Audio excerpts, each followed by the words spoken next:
Thanks very much. Kindly resume your seats.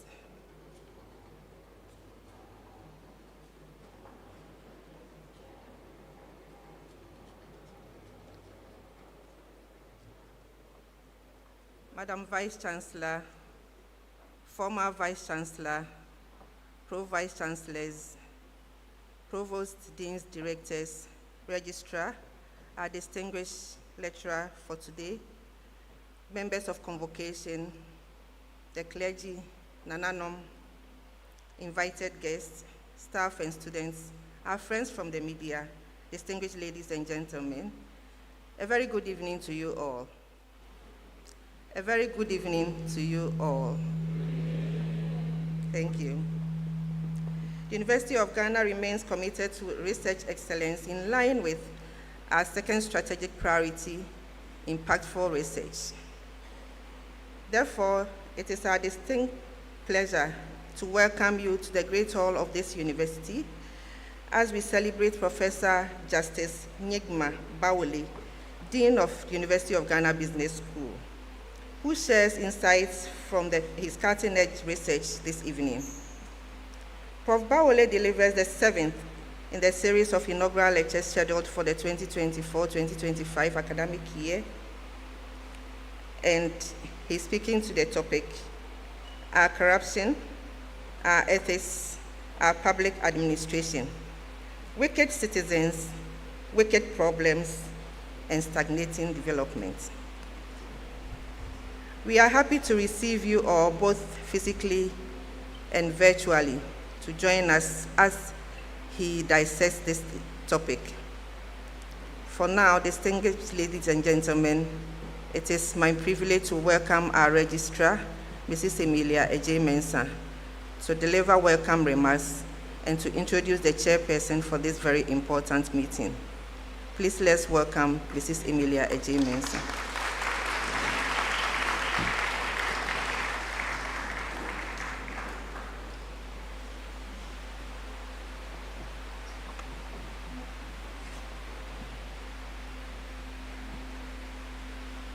Thank you, Director of Public Affairs. Vice Chancellor, Pro-Vice Chancellors, Provosts, other officials of the University of Ghana, both past and present, esteemed members of convocation, students, distinguished ladies and gentlemen, good evening and a very warm welcome to the Great Hall of the University of Ghana. We also extend our greetings to all those joining us virtually. We are delighted to have you here with us for this evening's inaugural lecture, which, as the director mentioned, is to be delivered by Professor Justice Bawole, a professor of public administration and management and dean of the University of Ghana Business School. Inaugural lectures are a cherished tradition in the University of Ghana's academic calendar, and every academic who attains the rank of professor is required to deliver an inaugural lecture. These lectures serve as a platform for the university to recognize and celebrate the achievements of its faculty, and also provide an opportunity for professors to share their research, both with the academic community within and beyond the university, and also to mark this very important career milestone in the company of colleagues, students, family, and friends. It is now my pleasure to introduce the chairperson for this evening's lecture. Our chairperson is a trailblazer. She's the first female vice chancellor of the University of Ghana, a professor of linguistics, an accomplished academic, and a seasoned administrator. She has over 2 decades of experience within the higher education space. Within the University of Ghana, she has served in various leadership roles, including Pro-Vice Chancellor for Academic and Student Affairs, founding Dean of the School of Languages, and Head of the Department of Linguistics. As Vice Chancellor, she is championing a vision of transformation through the strategic integration of technology, while ensuring that the university's people remain at the heart of its progress. She has been honored with numerous awards for her outstanding work in education, gender empowerment, and leadership. She's affiliated to several prestigious organizations. She's a fellow of the Ghana Academy of Arts and Sciences, founding president of the African Humanities Association, president of the International Federation for Modern Languages and Literatures, and vice chair of the African Research Universities Alliance, ARUA. Ladies and gentlemen, please join me to welcome our chairperson for this evening's lecture, Professor Nanaba Pia Amfo, Vice Chancellor of the University of Ghana.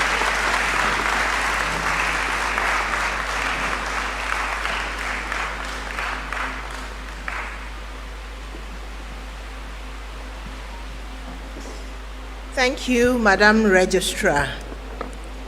Pro-Vice Chancellors, Registrar, our distinguished lecturer and Dean of University of Ghana Business School, Professor Justice Nyigmah Bawole, Provost, Deans, Directors, and Heads of Department, former officials of the University of Ghana, representatives from corporate institutions, government officials, members of the diplomatic corps, esteemed traditional rulers, eminent clergy, faculty, staff, and members of convocation, alumni and students, family and friends of the lecturer, invited guests, the press, distinguished virtual and in-person audience, good evening to you all.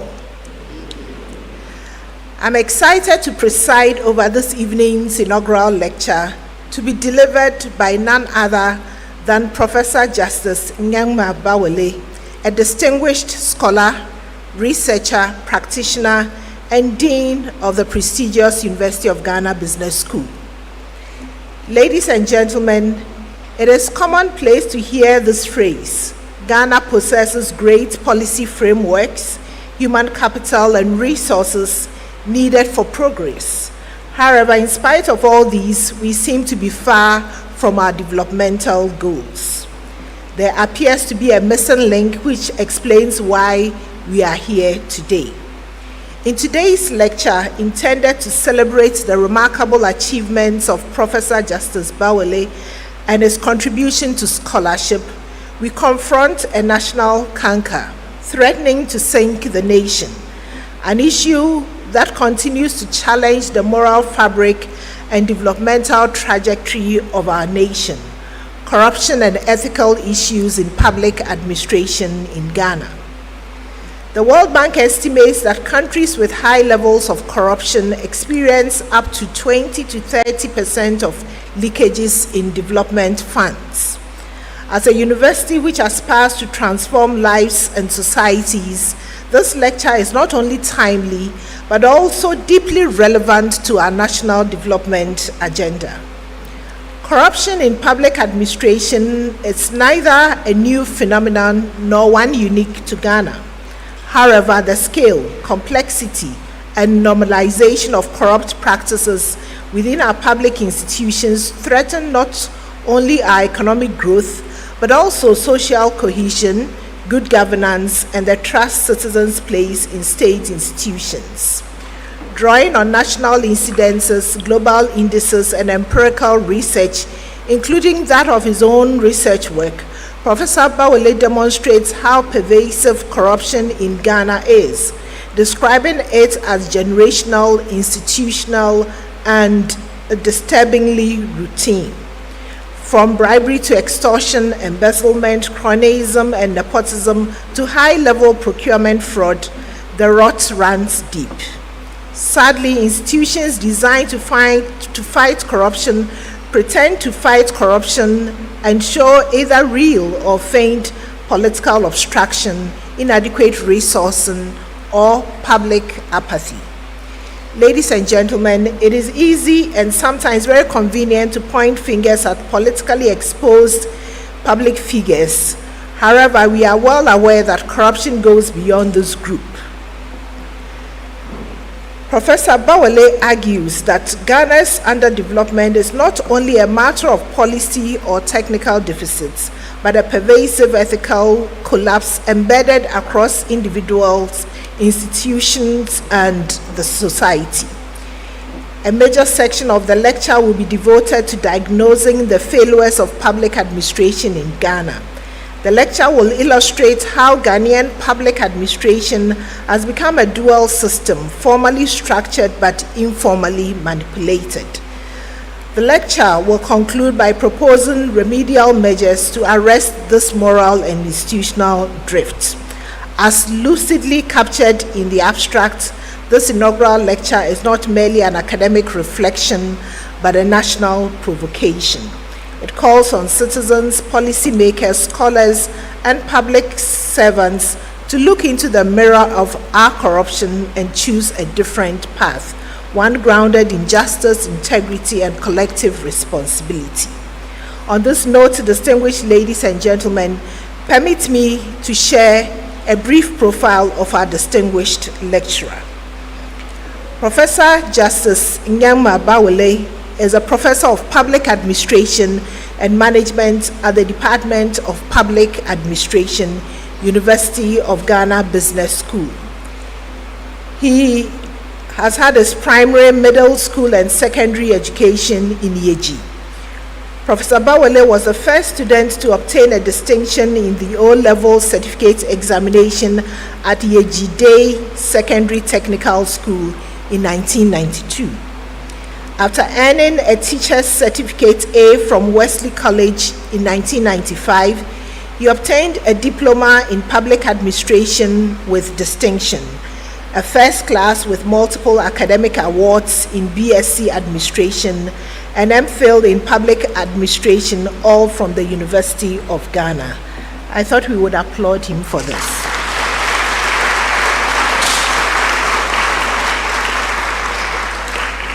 He further studied for his PhD in Development Policy and Management from the University of Manchester, UK. And there again, his thesis received an A1 grade.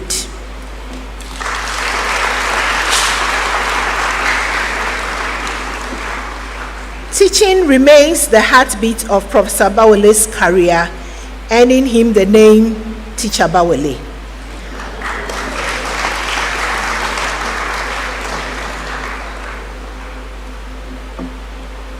He has taught at the undergraduate level and the graduate level as well. Some of the courses he teaches at the master's level includes ethics in administration, green business management, and leadership development, while contributing to UGB's doctoral core, philosophy of management research. He has supervised 17 PhD candidates to completion, with 4 more currently in progress. He's also served as an internal or external examiner for nearly 40 PhD theses in universities in South Africa, USA, France, the United Kingdom, and Ghana. At the master's level, he has supervised 28 MPhil dissertations and over 160 MBA, MPA, and MSc projects.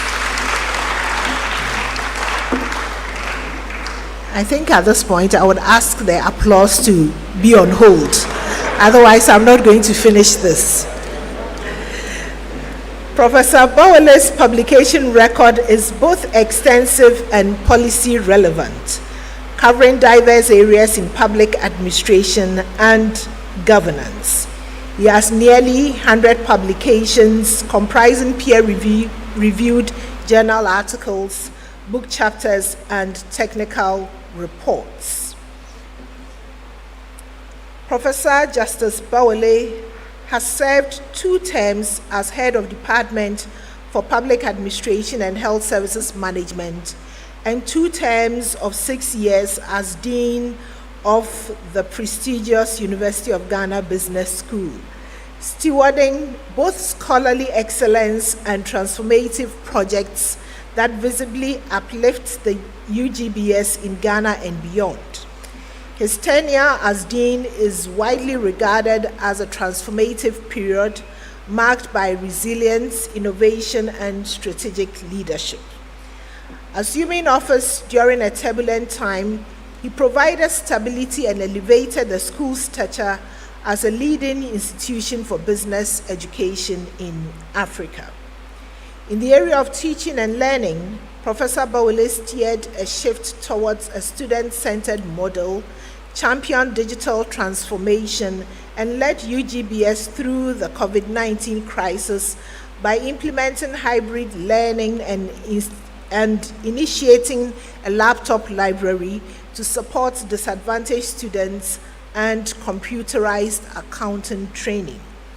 He championed UGBS internationalization, joining AACSB accreditation and the Global Network for Advanced Management, while rebranding the school, expanding media presence, and securing industry partnerships. His leadership yielded major infrastructure development, notably a 5-story graduate complex and over 50 staff scholarships. He also funded the UGBS Innovation Hub and supported rural entrepreneurship. To meet emerging industry needs and strengthen academic relevance, he led the introduction of 15 new academic programs, including a fully virtual master's degree, positioning UGBS as a continental hub for specialized professional training. His tenure also saw significant technological transformation, notably the installation of smart boards in lecture halls and the adoption of automated administrative systems. Professor Bawole is a prominent policy advisor. He co-chaired the committee that developed Ghana's public sector reform strategy and is vice chair of its successor strategy. He was a lead consultant for World Bank-funded independent verification agents under the Public Sector Reform for Results project and oversaw reform verification. He led the design of Ghana's Climate Finance Monitoring Reporting Verification System Fund by UNDP. Further, Professor Bawole led 2 teams to develop the medium-term expenditure framework and the performance assessment framework for Ghana's decentralization sector-wide approach, key instruments for aligning donor support with local government development priorities. Professor Bawole regularly facilitates capacity building training for Parliament, civil and local government services, and in these spaces he is affectionately known as Nyama Nyama. Professor Justice Bawole has showcased his research and thought leadership at numerous prestigious international academic and policy forums. For example, in 20 policy and development planning. He currently serves on the governing councils of the National Banking College, Reach for Change Ghana, and Pentecost University. He's also a board member of Pentecost Hospital, Pentecost Schools, both at Medina, and the Church of Pentecost Research and Development Committee. At the University of Ghana, Professor Bawole serves on key governance bodies. So think about all the key bodies: academic board, business and executive committee, etc., etc. You will find him there. As Dean of UGBS, he chairs the School Management Committee.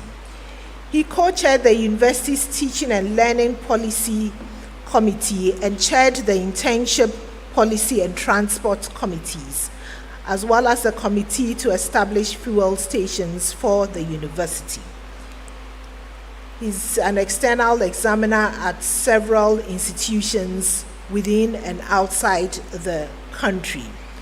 Professor Bawole is founder of the Center for Poverty Policy Studies, dedicated to addressing policy issues affecting disadvantaged populations. Professor Justice Bawole has an impressive track record in grantsmanship and resource mobilization. During his tenure as dean, he led an aggressive internal revenue mobilization drive by expanding the school's special program offerings, which generated significant revenue that was subsequently committed to the construction of the UGBS Phase 2 office and lecture hall complex. He has also been part of successful international grant-winning teams, including a €1.49 million EU-funded Horizon 2020 project. In addition, he was a member of the consortium that secured a £1.3 million grant under the Horizon 2020 program. He has mobilized significant financial resources from corporate Ghana for the university, particularly through UGBS. Professor Bawole is married to Mrs. Janet Nyigmah Bawole, and they are blessed with 3 children: Joshua Kidisil Bawole Nyigmah, Michael Nkam Bawole Nyigmah, and Precious Bigido Bawole Nyigmah.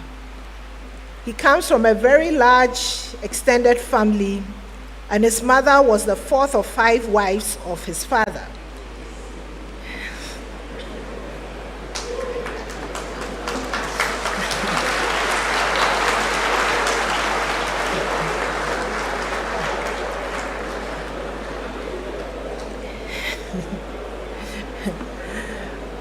Prof. Bawole, you haven't matched your father at all.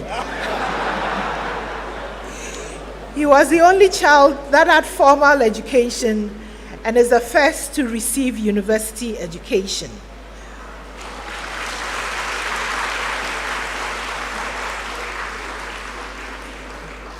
Know that he was the first, but he hasn't been the last.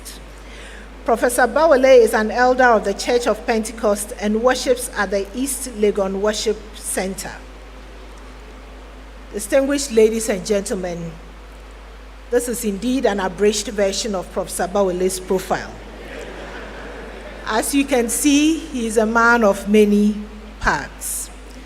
I look forward to a thought-provoking lecture that will awaken our conscience individually and collectively to take urgent steps to turn the tides and salvage our sinking ship. Professor Justice Bawole, you are invited to deliver the lecture titled Our Corruption, Our Ethics, Our Public Administration, Wicked Citizens, Wicked Problems, and Stagnating Development. Enjoy it. Thank you.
Mama Dominic could be say, Mama Tnasio, Obeyful Justice Bawole, Dean, Business School. And then she was showing. If they say when you say, ah, a phone papa, why? Yamamo, Mo was my pa. Why am I investing on time? I'm going to buy it. He can be assumed. They tell us. I'm sorry. Sorry. I'm going. Listen, Nancy. Nancy, brother.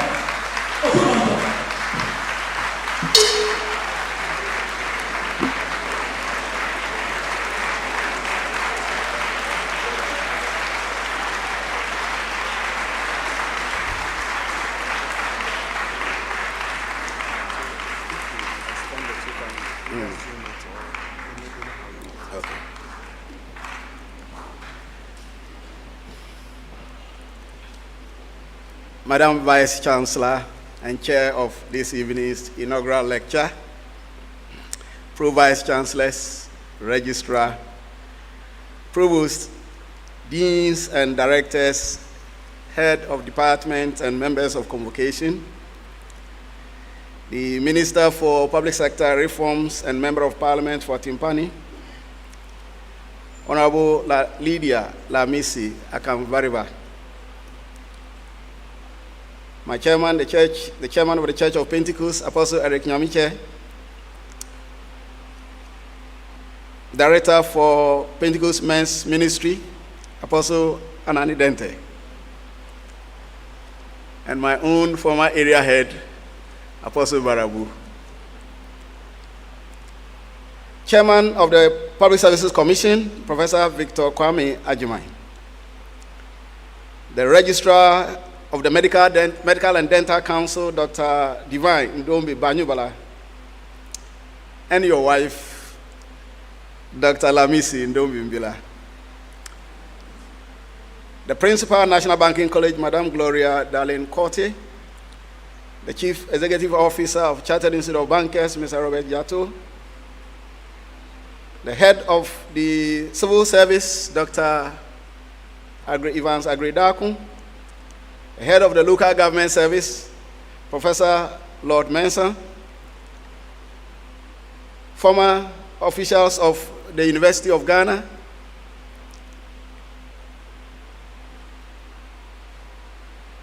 the Group Chief Executive of CDH Group of Companies, our esteemed chiefs, the Paramount Chief of Savuwa Traditional Area, Oboro Matia Bowen, Nana Asuman Kwame Denge, Sumpa Hine of Yeji Traditional Area, who this evening represents the Paramount Chief of the Yeji Traditional Area, Nana Pimampim, Yaukagwese. Nana Num Nime Name, Obor Magan, Obor Labisi, the clergy, the management, staff, and students of the University of Ghana. I know that there are also numerous officials and heads of institutions here represented. You can see my own Professor Albert Kobe Mensah, can see several other people. Please forgive me for want of time to address you all, our cherished heads of units and institutions. The media, ladies and gentlemen, I stand before you with a deep sense of humility and a profound sense of responsibility.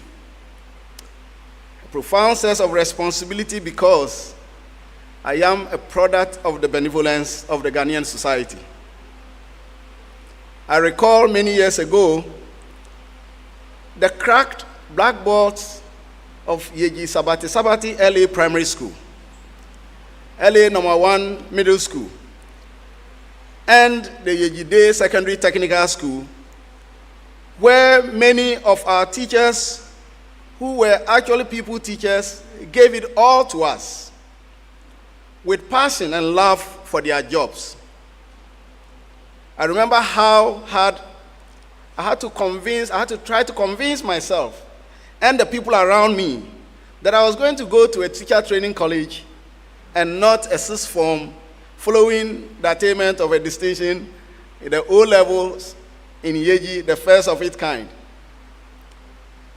Many years after, I look back with fulfillment and I say to myself, God does not owe me. God has done more than I expected. The bargain has been in my favor.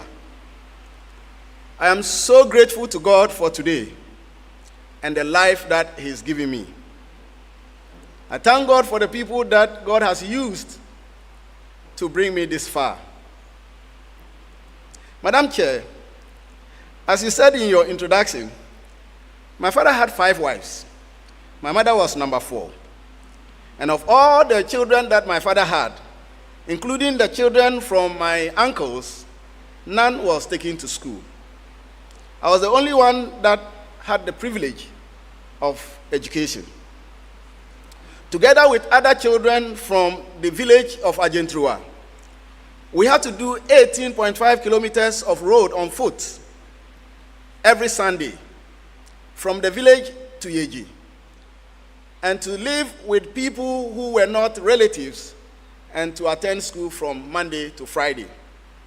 On Friday, we repeated the 18.5 kilometers road on foot back to Agentrua.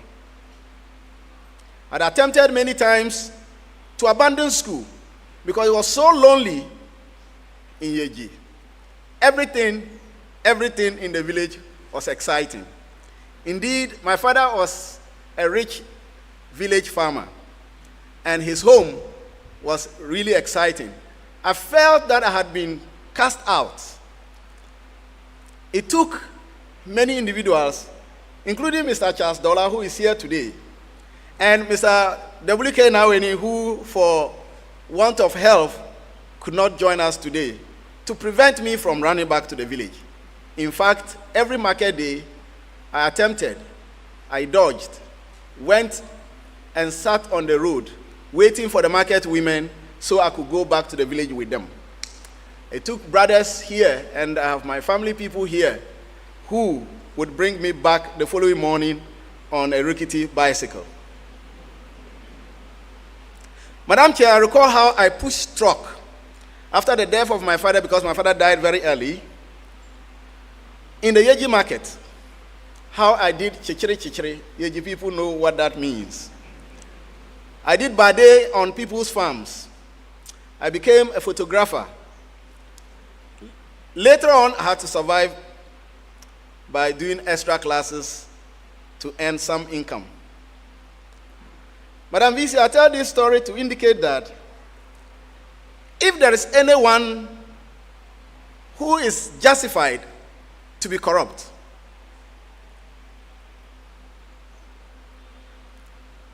and not to speak about the issue of ethics and anti-corruption, I think that I qualify to be one of those. I have every reason, thank you, I have every reason, and I guess that you would actually support me if I became corrupt and told you that as the only educated member of my immediate and extended family, I have many battles and burdens to carry, and that's why I'm corrupt. You will probably forgive me. But I chose a path of ethics, zero tolerance for gifts in my official capacity, and zero tolerance for corruption. Madam Vice Chancellor, it is that which gives me the courage to speak on this topic this evening. As we understand, the purpose of this evening's lecture is to fulfill some excellent tradition of the university, where once you attain a professor status, you would have to showcase your academic trajectory and impact. And I should say, Madam VC, that I had to do this also because you personally pursued me. And many times would ask me, Bawole, when are you delivering your inaugural? This important call is answered today, Madam Vice Chancellor. I thank you most sincerely for your personal friendship with me, even before you assumed the reins of this university, and the support that you have offered me in my role as Dean of Business School. Madam Chair, my lecture is titled, Our Corruption, Our Ethics, Our Public Administration. Wicked Citizens, Wicked Problems, and Stagnating Development. I chose to use the expression, our, to ensure inclusiveness. Madam, I do not want to leave myself out of this. And I do not want you to leave yourself out of this. The purpose this evening is to provoke a conversation. So if I were to stop here now, I would have said just one more thing. Can we continue to talk? And can we leave here talking about issues of ethics, issues of corruption, and how our society is headed? My lecture is structured as follows. In part one, I would examine the nation's ethical reckoning, frame the problem of our development, showing how we have stagnated on a number of fronts in our development pursuit as a country. And in this same part, I would provide some theoretical explanation to the duality of the African ethical persona. The gentleman who controls the slide, would you want to move?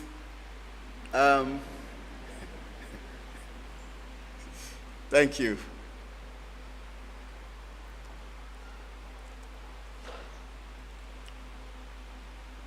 In part two, Madam Chair, I would examine the many hours, our corruption, our ethics, and our public administration.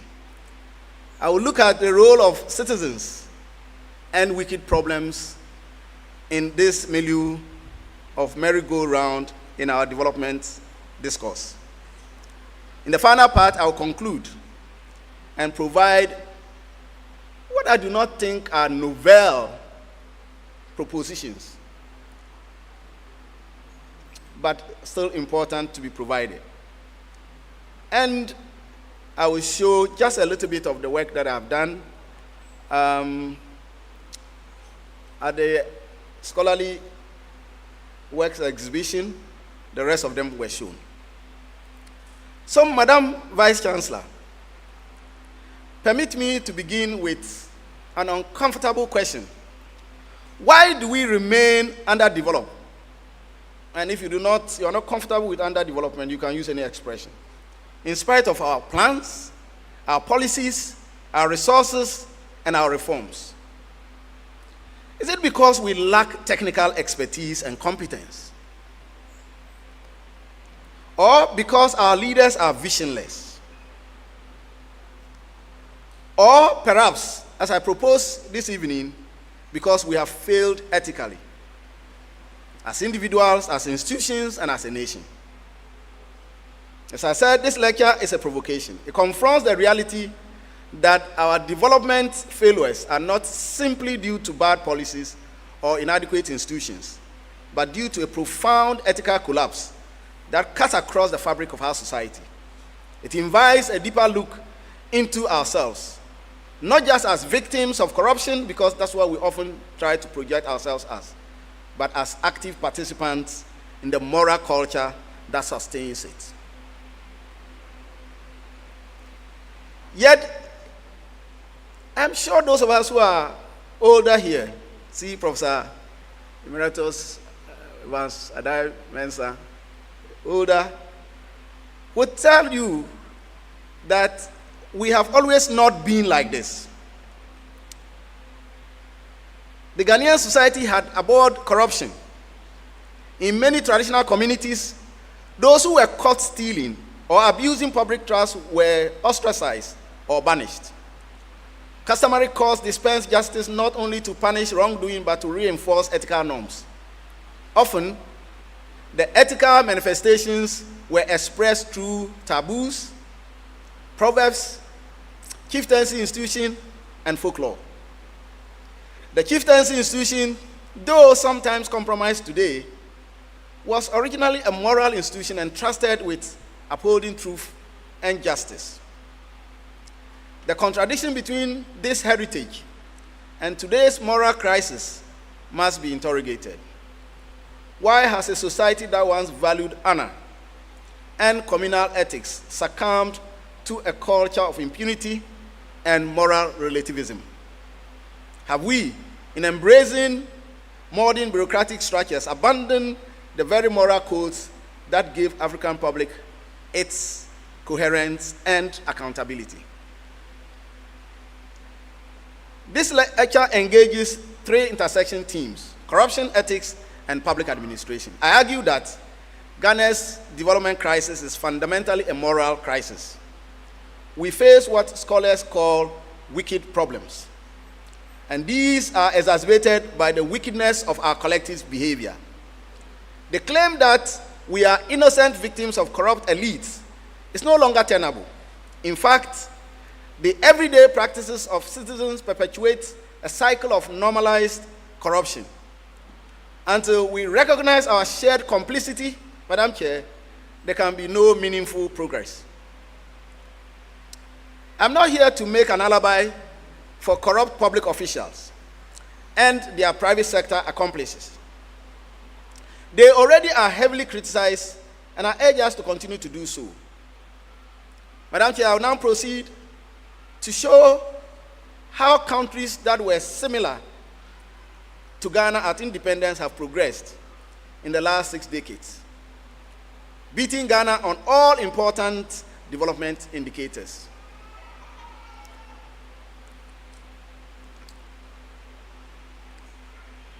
Framing the problem. Madam Chair, in 1960, Ghana stood on a relatively equal footing with countries such as South Korea, Singapore, Malaysia. All were emerging from colonialism or conflict and were classified as developing nations. Ghana, newly independent in 1957, possessed significant advantages: a well-educated elite, abundant natural resource, an infrastructure that surpassed many of its peers. Its economy, anchored on cocoa exports, generated GDP and per capita income higher than South Korea's and comparable to Malaysia's, placing Ghana in a promising position developmentally. So you can see on our screens now, the graphs there show from 1960 the trajectory of 4 countries, starting virtually around the same level of development. As we have come, you see Ghana has remained on the floor of the x-axis, on its belly. You see the rest of the countries rise very sharply and keeping the pace of development ongoing.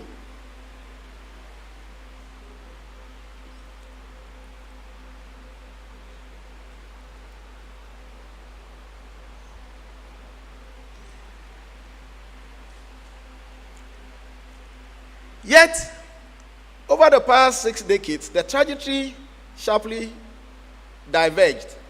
South Korea and Singapore became high-income economies. Malaysia moved to upper middle-income status, whilst Ghana remained a lower middle-income country. It gets worse when you look at real development indicators. Madam Vice Chancellor, what we see on the screen is the Human Development Index that measures several development indicators as a composite. And again, our peers are higher up and we remain at the bottom. Madam Vice Chancellor, if you were to engage a very important data source, the SDGs, 17 SDGs measuring different aspects of development, you would see, again, that whilst many countries have made significant progress, we have remained stuck. In terms of the composite index of achieving all the 17 SDGs, you would find that Ghana ranks 120 out of the 167 countries ranked, with a score of 63.13. Check our neighbors, or if you like, our peers. Singapore, 71.5% score and ranked 69. Korea, 78.12 and ranked 34. And Malaysia, 69.52 and ranked 84. Perhaps you want to compare Ghana to 8 peers in Africa. Here too, we are struggling. Ghana is ranked 10th on the African continent on the attainment of SDGs.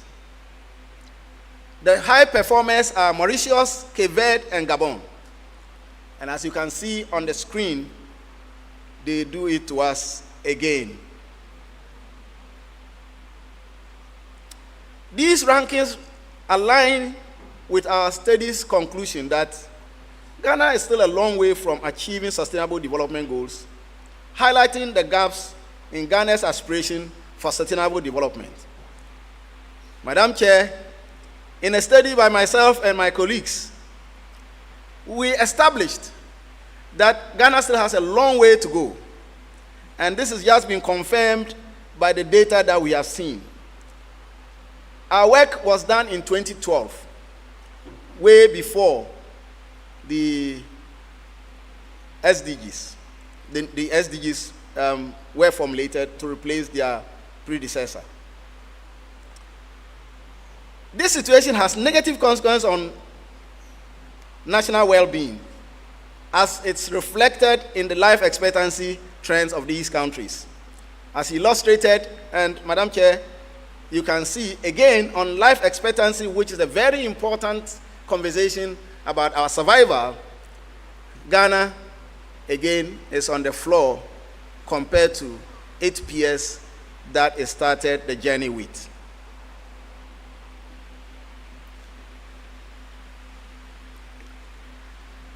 Madam Chair, governance metrics amplify this narrative. Ghana's Corruption Perception Index and government effectiveness have shown limited improvements, whereas South Korea, Singapore, and Malaysia have made substantial gains, especially following decisive anti-corruption reforms, and which I will return to later to show we have remained stagnant. Nonetheless, it will be inaccurate to claim that Ghana has remained inept. Over the past 3 decades, several institutional reforms have been made. Capacity building has received increased attention, and there's been extreme investment in institutional architecture for accountability. However, these institutions often face resource constraints, political interference, limited enforcement capacity, and what have you. Their establishment, Madam Chair, perhaps reflects the policy intent or many policy intents, but their performance highlights the limits of technocratic fixes in the absence of political commitment and ethical leadership. Institutions without integrity, policies without legitimacy, and reforms without public trust do not create change. They create illusion of change.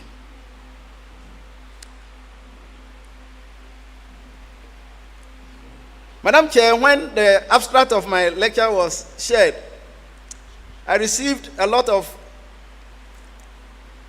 overtures, and I was very excited. The Ghana Academy of Arts and Sciences senior colleagues reached out to me and asked whether I had engaged Peter Eke's double or two publics theory? And I responded, yes. So I show it here to you, senior colleagues.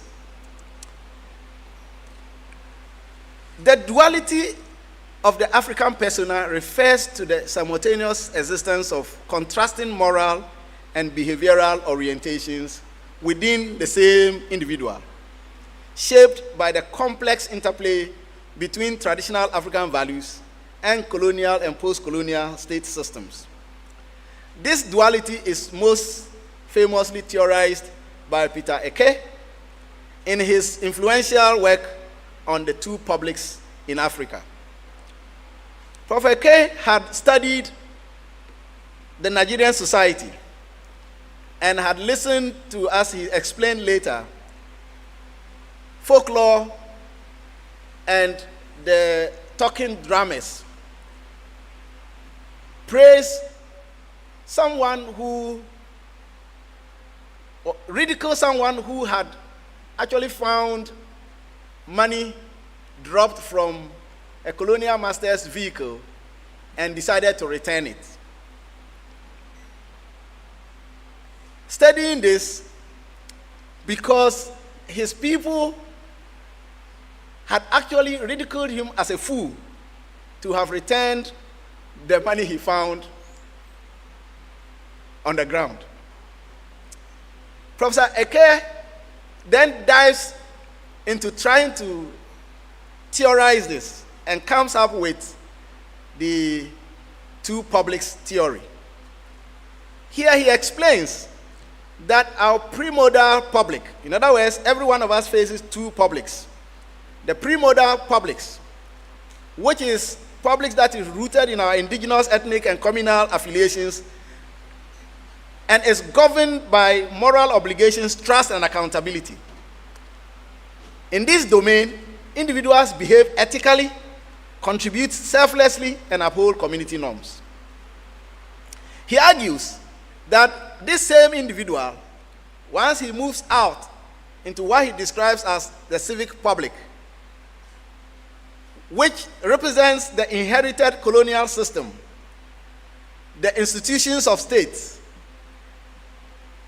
his behavior suddenly becomes immoral, extractive, and alien.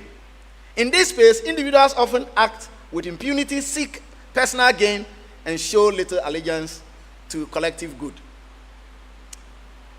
This theoretical dualism explains why individuals who are highly ethical and generous within their families or clans may engage in corrupt and unethical practices when dealing with government institutions. Are we here together?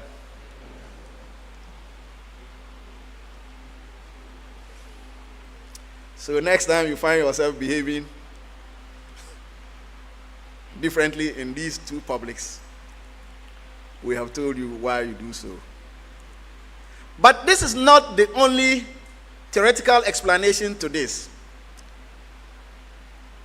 Professor Ofsted is a great scholar of culture, and he draws on his cultural orientation to explain that Africa is a collectivist society, and that in collectivist societies, the African persona is shaped by strong social expectations to prioritize group loyalty over personal rules. Individuals switch between group loyalty, what I refer to as the layers of collectives, depending on where they find themselves. So, Madam Chair, if Ghana was playing today against Argentina, all of us as Ghanaians would identify as a collective whole. We will support Ghana. If we finish that, and there was a match between Asante Kotoko and Accra House of Folk, we are divided. We immediately recoil into our nearest collective. And in Africa, the nearest collective is our family and our ethnic orientation. Madam Chair, this moral duality results in moral ambiguity, where ethical behavior is not consistent across domains, leading to a fragmented identity the African persona becomes one of compartmentalized ethics shaped by history, culture, and institutional distrust, explaining persistent challenges in governance, accountability, and nation building. Madam Chair, I am mindful of time. So, what do I mean by corruption?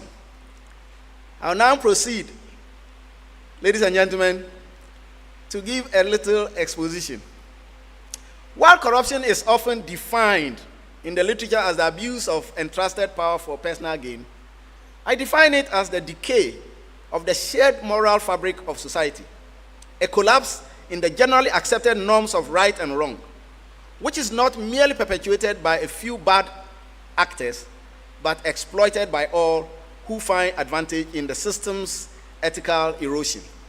Corruption in Ghana is not merely a social ill, it is our daily reality, our administrative inheritance, and tragically, our moral convenience. It is both the unseen force distorting development and the very hand reshaping public institutions for private gain. It thrives not only in government contracts and procurement processes, but in the quiet acceptance of bribes for basic services, the silence of those who know the truth but say nothing, and the exhausted wave of citizens who have stopped believing that integrity is even possible. The Afrobarometer and the Transparency International are key indicators for measuring corruption, and they sing the same tune on corruption, and that corruption is widespread, it hurts deeply, and is on the increase, and sadly, that there is systemic vulnerability to its powerful fangs. For instance, in 2024, 74% of respondents to the Afrobarometer survey said that corruption has increased somewhat or increased a lot. As you can see on those graphs, the one with the lines is the Afrobarometer that shows the statistics that I just talked about. The other bar graph there shows the corruption perception, the corruption perception index of Transparency International. As you can see, this is Ghana over several years. From 2012, Ghana has never recorded a single 50 mark. CPI measures over 100, and the higher the score, the higher the level of no corruption, if you want to put it that way. So the lower your score, the lower honorable worry.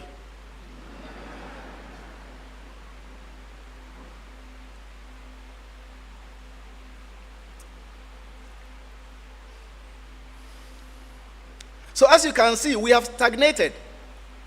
But let me share with you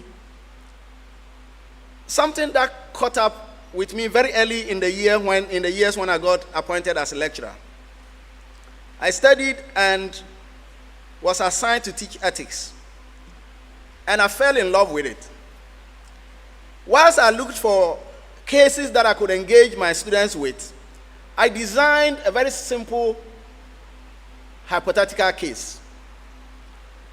In this case, I built a story around a typical civil service employee or public servant. The story goes like, you are an assistant to the chief director. The chief director has oversight over procurement. The chief director has assigned you responsibilities for the past 5 years to pre-evaluate contract documents. That every contractor you had actually pre-evaluated and put number one won the contract. Madam Chair, your salary is 300 cedis at the time in 2008. You lived in Kaswa and struggled with Trotro. Your father had died and you were looking for money to perform a befitting funeral.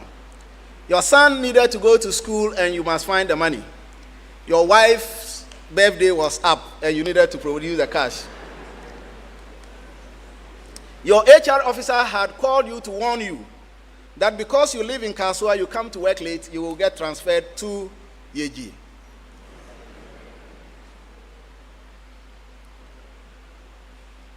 contract comes up for award, your boss calls you and hands over the document to you and says to you, please do this quickly, Monday we will meet. On Saturday morning, a contractor you know very well comes to see you in your house. Young man, you know me, I have capacity to deliver this project. But I know that there are equally competent contractors. But I need this job. I have here, and the contract is worth $10 million. I have here $50,000 and keys to cars that I bought for my son, who never used it because he went abroad. Please take this as my commitment to the deal, and that if you do the right things, we shall celebrate afterwards. And then he hands over the envelope to you. Madam Chair, once we read this case in class, I would typically ask the students, and typically this will be prior to discussing the topic on gifts and bribes. So the students will be asked to discuss whether or not this is a gift or a bribe. In most instances since 2008, about 99% of the students will say this is not a gift. And then the first question, I have 10 questions following this. Would you accept the gift? And the result is what you see, Madam Chair. So once they agree, the question is, will you accept the gift? 55.6% of the students say, yes, we would accept the gift. Then I said the next question, if you were sure that this is not a setup, in other words, sir, gift away, fine, it's very, very clean. Will you or will you not take? The percentage goes up to 58.7%. Then I introduce a constraint. If you were not sure, it looks like this is Anas or Manasseh Azuri. Will you or will you not? The percentage drops to 29.4. If your salary was higher than 300, perhaps 5,000, percentage drops to 35.7. If you could get a loan from the bank to finance the constraints that you currently face, percentage is 35.7. If you were sure that an anti-corruption agency will find you out, would you 16.5% say yes, they will?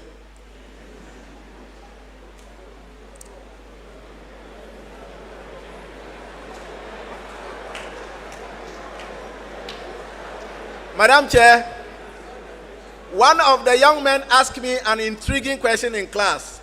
He says, sir, did you say the money was $10 million? I said, yes. Did you say that the man brought $5,000, $50,000? I said, yes. I said, Papa, when you threw me at the Papa.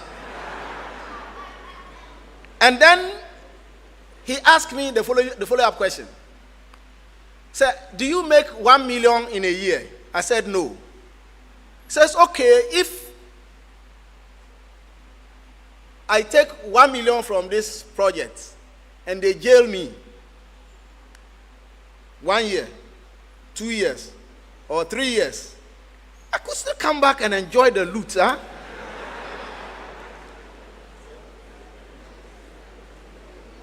Then he said to me in slangs, say, you're wild.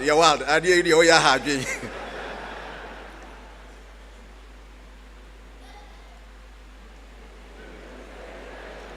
Now look at it. We said if you were sure that when caught you will get jailed, 13% says yes, we will take the bribe. Now, but what is intriguing to me is that when I put the question, if you know your boss has been accepting such gifts, would you also accept? 51.5% of the people say, if my boss has been accepting, I will accept. So if you are here and you are a boss, like I am at the business school over my colleagues, my behavior has significant implications for what others do. Then I pose a religious question. If you were not religious, and you were sure that there was no heaven anywhere, would you accept the gift? 58% say yes, if there was no heaven. And if they were not religious, they would accept. And the reason why our religious institutions would have to play a critical role, and thank you, Chair, Church of Pentecost, for sparing your time with us to join us. Thank you so much. When we ask the question, would you, in a situation like this, consider shame as a barrier? 39.4% of the people says, yes, they will consider shame as a barrier. But a significant number, almost 60% of the people say, no, shame is not a barrier. In other words, you can do what you want to do.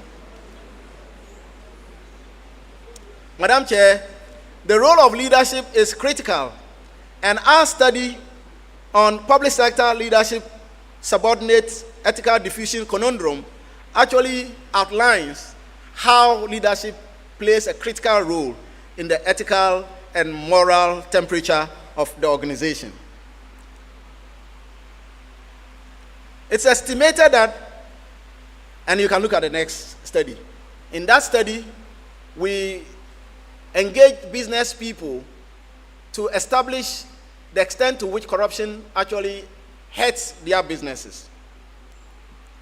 And a significant number of business people tell us that most times they are forced by necessity to play ball, and that if you did not, you would not survive. It's estimated that permit me to skip a few of the places because of time. I want to shame a couple of people. Professor Peter Kote says, I will do 2 hours because I talk too much. As a teacher, I eat from talking, so what else can you expect? Whereas it is widely acknowledged that corruption is a major impediment to our national development, we remain collectively unprepared to confront it. Those of us who dare to challenge the status quo do not go scot-free. We do so at our risk. In a study that we conducted with my mentor on muting the whistleblower, both here in Ghana and in Nigeria, if you dare talk and talk louder and you made the powers that be unhappy as a whistleblower, you could get into trouble, including retaliatory mechanisms. Although Ghana's whistleblowing law actually prohibits the targeting of whistleblowers, many people do not dare to do it because the force of the state may actually be turned against you for speaking up. So corruption in Ghana is not a distant something. It's not an abstract force. It is personal, pervasive, and deeply embedded in our everyday lives.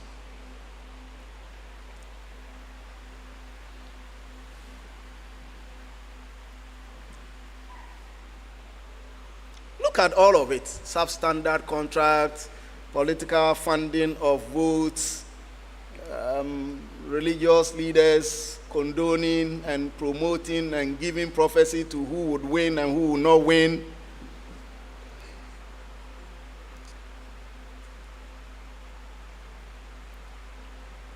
It's become a culture that's been normalized, marked as necessity, justified with the survival logic, and tragically, it's our corruption. But the African has a moral ethic and character. I am not a philosopher, but I enjoy reading philosophers' work, and one of our very famous, Professor Kwame Gyekye's work, is something that I go to when I'm looking for explanation for our behaviors. The African ethics actually places character at the heart of the moral evaluation. So in traditional Ghanaian societies, a person's moral worth was determined not by their status or worth, but by their demonstrated virtues, honesty, generosity, compassion, and integrity. A person with Subampa was celebrated, whilst one with Subambon was viewed suspiciously and socially sanctioned. Moral instructions came through our Proverbs, but in sharp contrast, our public life today often reflects a departure from these foundational moral principles.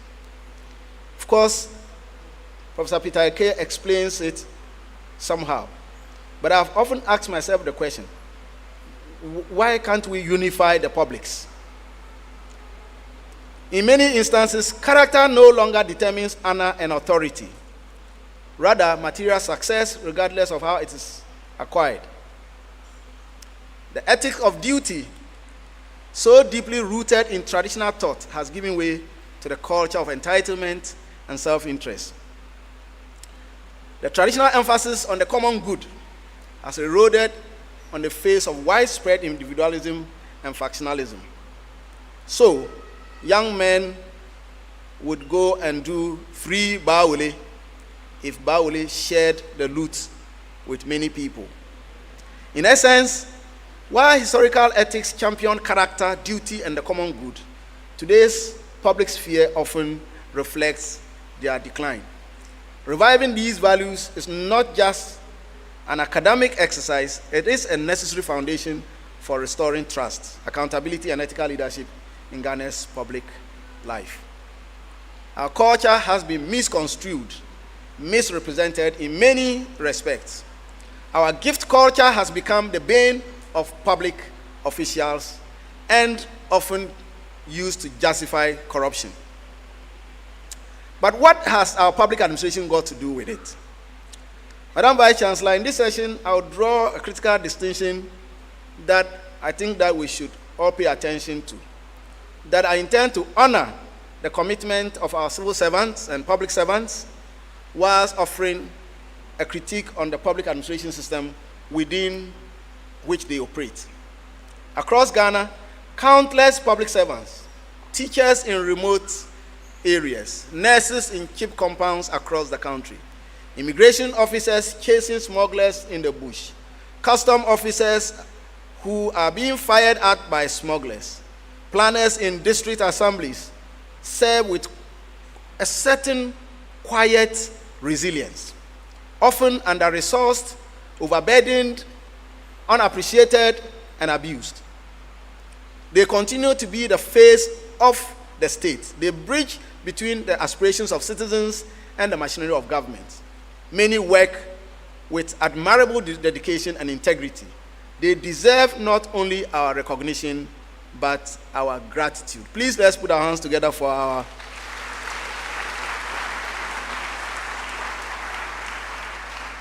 But Madam Chair, we must not conflate the hard work of individuals with the effectiveness of the system. The truth is stuck. Our public administration system is weak. And this systemic weakness has a devastating consequence for governance, development, and social cohesion. A functional public administration protects citizens from cradle to grave, from land to air, from animals to humans, from life to death.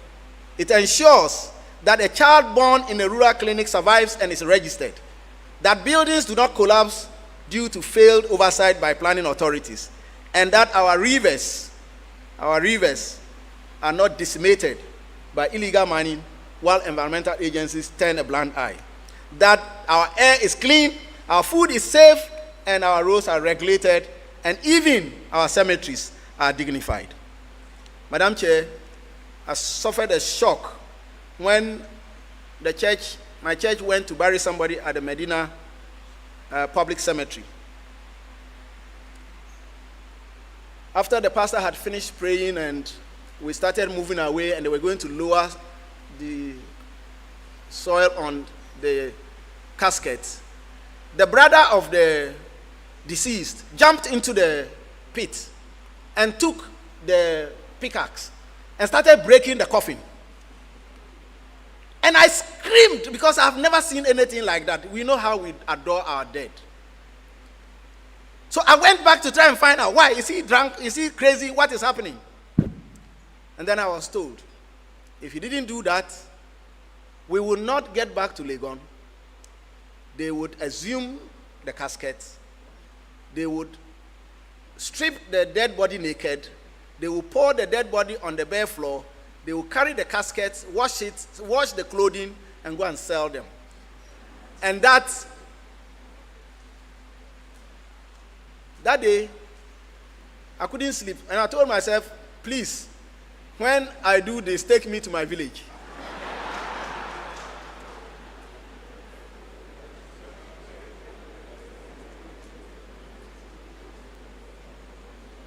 Then I attempted to look at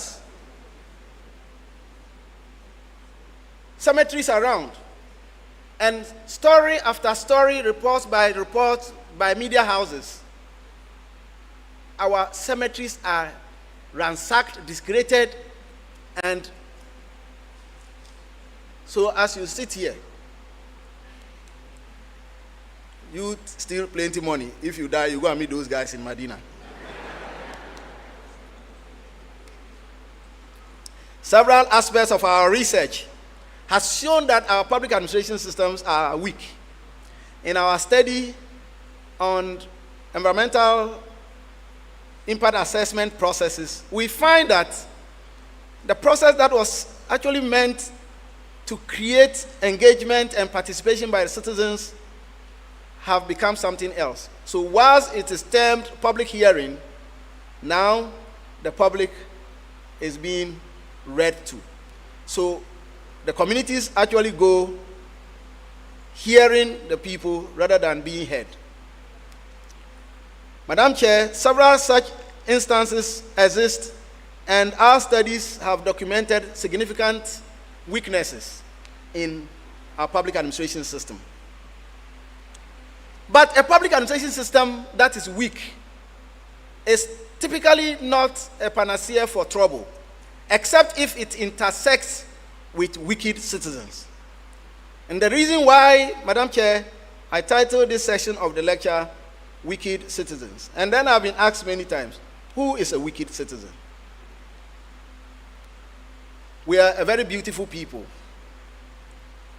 Ghana is often celebrated globally as a peaceful, hospitable, and a warm country. The term Ghanaian hospitality is not a fluke, and we invoke it with pride. Yet beneath the surface of this collective admiration lies a paradox, what I have provocatively termed in this lecture, wicked citizens. It's not a term I use lightly, but one I deploy to foreground the troubling contradictions between public image and our lived realities. As I've said, cemeteries are desecrated.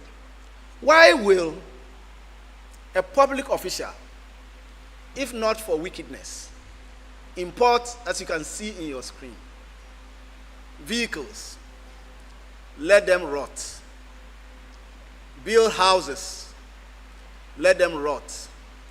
And I have a video of 4 minutes or so, because of time I decided not to include it, where a young man documents these abandoned projects across the country, running into millions of dollars in a country that goes to seek bailouts from the IMF. Madam Chair, it only takes wicked citizens to do so. It takes wicked citizens to expect their children to be moral when they go buying exam scripts or exams for them. It's only wicked citizens who will loot graves. And it continues. But why do wicked citizens survive? And why do they continue to? Because of wicked problems. And our public administration system has seized or has not been able to address the challenges of wicked problems. And the wicked problem is one that has multiple scenarios, difficult to address, such as corruption, such as environmental degradation, and as we have now.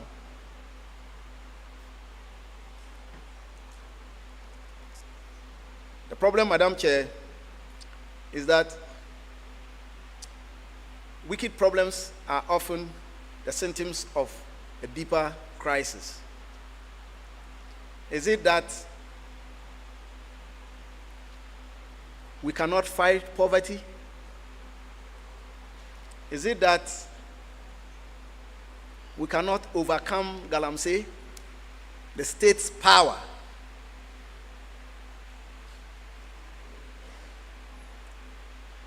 So wicked problems survive because we have a weakened public administration system. So despite these, our responses have remained stubbornly managerial. We continue to deploy performance indicators, reform blueprints, donor frameworks, strategic plans, in the hope that technical solutions will suffice. But wicked problems are not susceptible to technical fixes. They demand adaptive and ethical leadership. Leadership that mobilizes citizens, embraces complexity, and grounds actions in values. Now I can imagine that my time is up. In our work, the culture of rhetoric in performance management in Ghana's civil service, we discover that literally everybody scores 90% during performance appraisal systems. But the same person that scored 90 is angry with the institution and cries that the institution doesn't work well.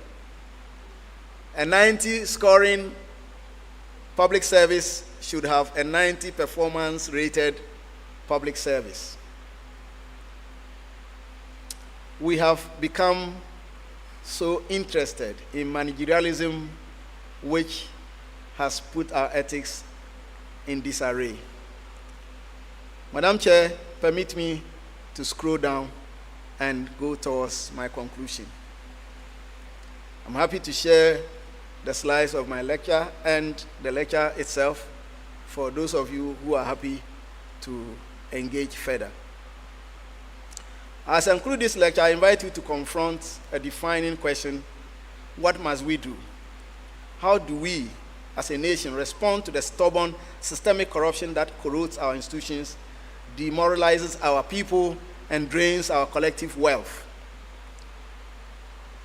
There are those who argue that systemic corruption in Ghana is too entrenched to be undone, that it is part of our culture, and that meaningful reform is a fantasy.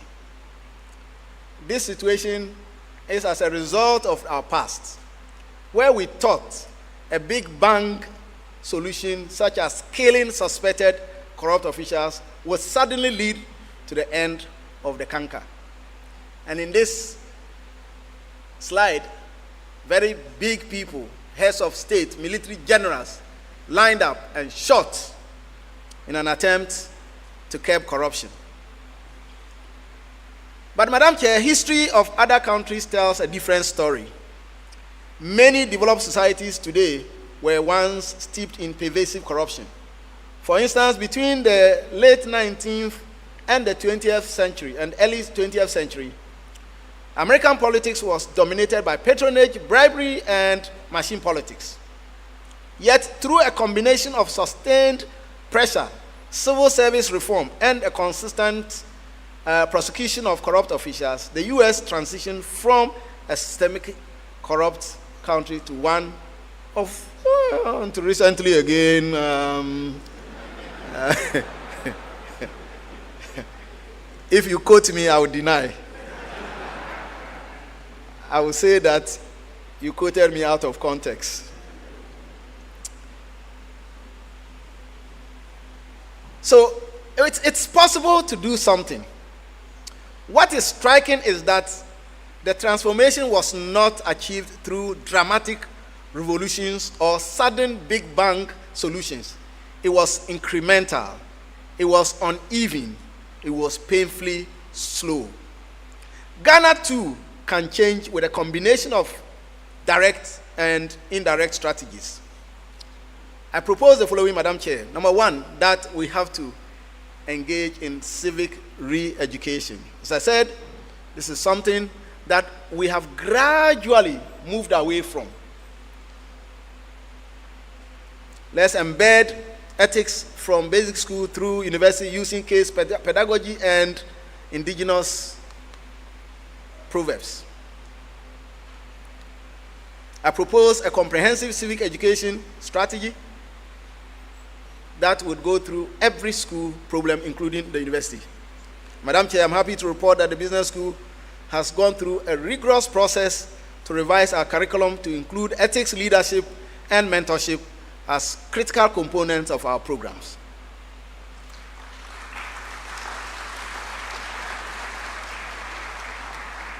We have also ensured that all our master's programs have at least one subject on ethics related to the particular discipline. This must go beyond abstract moral instructions. We must revive value-based education through all of the things that I've said above.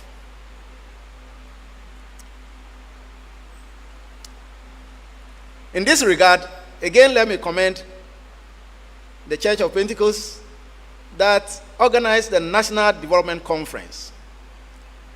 The conference that drew key actors from across Ghana and which culminated into the development of a national moral vision. And as you can see, this document is ready now. And I'm a member of the committee that's working on this, and we've presented this report to the chairman of the Church of Pentecost. And as I understand, there's great conversations going on in government circles on this. A 10-point strategic document. Ethical education, ethical and morally driven political leadership, ethical family values, ethical and responsible public service, morally sound chieftaincy and community institutions, and the director for PEMEM is also the Church of Pentecost person in charge of the chieftaincy ministry. Morally upright and responsible faith-based organizations, ethical and responsible media and entertainment industry, ethical and responsible private sector, ethical and responsible civil society, ethical and responsible youth development. Madam Chair, I pray that this strategy will find support in all of us, and as a people, we would be on the road to recovering our moral malaise. Number 2, please let's saturate the public sphere with narratives of integrity. Madam Chair, one of the most underutilized tools in the fight against corruption is the power of positive storytelling. While our media is often flooded with tales of scandals and misconduct, we must make a deliberate effort to saturate the environment with narratives of integrity. Narratives of integrity. Now, I'll tell a very small story. In my house, my children know that you can't take gifts because I don't take gifts in my public life. And then I traveled to the US and met a cousin. And I said I needed an iPad. So when he was driving back to the airport, he drove through Apple shop and picked an iPad that had my name on it. So a gift. And then I came, my daughter closest gets to school and says, "Daddy, you bought an iPad?" I said, "No, Uncle Jacob gave it to me." Then she frowned and said, "Daddy, you took a gift?" Then I said, "Yes, from Uncle Jacob." He says, "Yes, but that's still a gift. But you cannot make rules and not follow them, Daddy. If you say no one should take gifts, why do you go collecting gifts?" And that afternoon I had to struggle to explain why a gift from Uncle Jacob was different from all other gifts.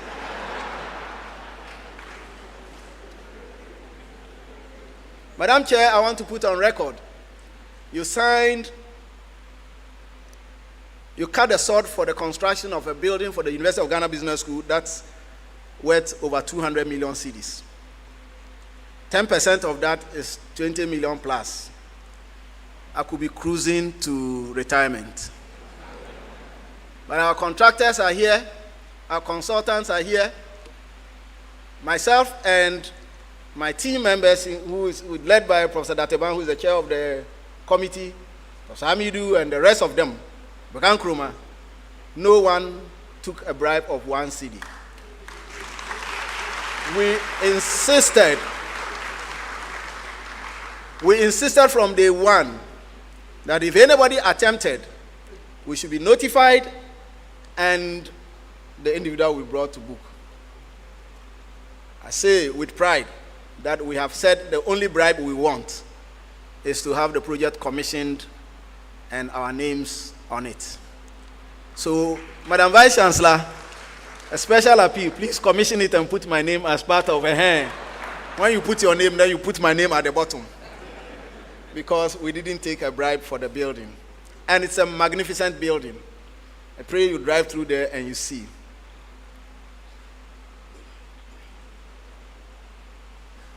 Number 3,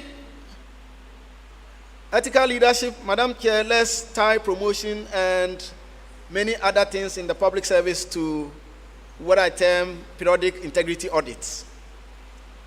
The people who get promoted from director to chief director to this to that, have we done an ethical audit of them? Are they the people, as I remember in Yeji, one policeman got nicknamed One Ghana. Are they the same? But otherwise, I think it's important. Number 4, I think, Madam Chair, what we have failed to do as a people is that we expect people to be ethical when we have not explained and taught them what ethics is. I know that the public services, and I'm happy that the 2 big men, Public Service Commission, in fact 3 big men, Public Service Commission, Head of Civil Service, Head of Local Government Service are here. So if you take all of them with your Director Generals, public services are covered. Please, let's make ethical training mandatory. Elsewhere in the developed world, you would have to sign up at the beginning of the year that you have taken an ethics training to be allowed to log into your computer to be able to work. We cannot expect people to be white when we haven't shown them what white is. And that's why it's important that ethics training is important, and we must do it with all of the energy that is required. Madam Chair, we also need to encourage whistleblowing. I had always taught my students, I teach whistleblowing as one of the topics, and we usually would go into theory and say we are a collectivist people, and we are usually not happy to blow whistle on our people because we love to keep our, until we got oral. When oral came up, and the number of people, as we understand, who were willing to volunteer information so we can arrest people, actually confirmed or maybe disproved my earlier held position that people will not blow whistle on others. So let's go ahead and do it well. And I'm happy that the president is talking about it. As you can see, President Mahama recently said, hey, if you blow the whistle on an illegal miner and we recover loot, you will get 10%. That is what the law on whistleblowing says. If you blow the whistle on me, I steal the building, or I take some money and you blow the whistle, you get, and they recover the money, you get 10% of it. If you didn't know, that can become your job, right? You go around, looking for people that you can snitch on and go and collect your 10%. And if you become a successful whistleblower and you get 10%, remember me in your paradise.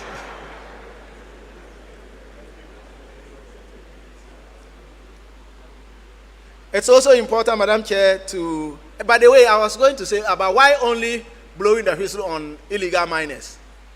So, Mr. President, please tell us to blow whistle on every other person and give us the confidence that when we blow the whistle, it will be taken seriously, and we will do so. The last 2 points, social accountability and social sanctions. Can we have people and institutions, especially civil society organizations? Madam Awelana Ada, you are there, yes. Transparency International Ghana chapter, CDD, all of the anti-coalition, SHRAJ, please keep doing the work. It may look like it doesn't make impact, but as I told my colleagues yesterday in a conversation, that if we got the media telling the story, we said, people won't listen. I said, no. if you ever were listening to music or be eavesdropping into music, and I remember when the musician Ladi Lumba came out with Manyamadi Dede Ama Mibesu Amintio. Literally everybody, including maybe men of God, they are before you realize that Manyamadi Dede Ama Mibesu. But people were not listening. In other words, the conversation around ethics can subtly enter people and convict them. And when it does, people would begin to reflect when they have to do the wrong things. And I can see this in my lectures. When my students enter the class first and they administer the test, and they say 50 plus, we say they will collect. By the end of the semester, you give the same case to them, and the percentage has dropped drastically. And they make arguments about why they cannot take the gift, because it is wrong. So, clandestinely, we can keep pushing the agenda, make personal commitment, get our media, Bernard and your colleagues, please keep talking, and let's talk and continue to talk about ethics and morality, and our society would pick it up. Madam Vice Chancellor, my bread.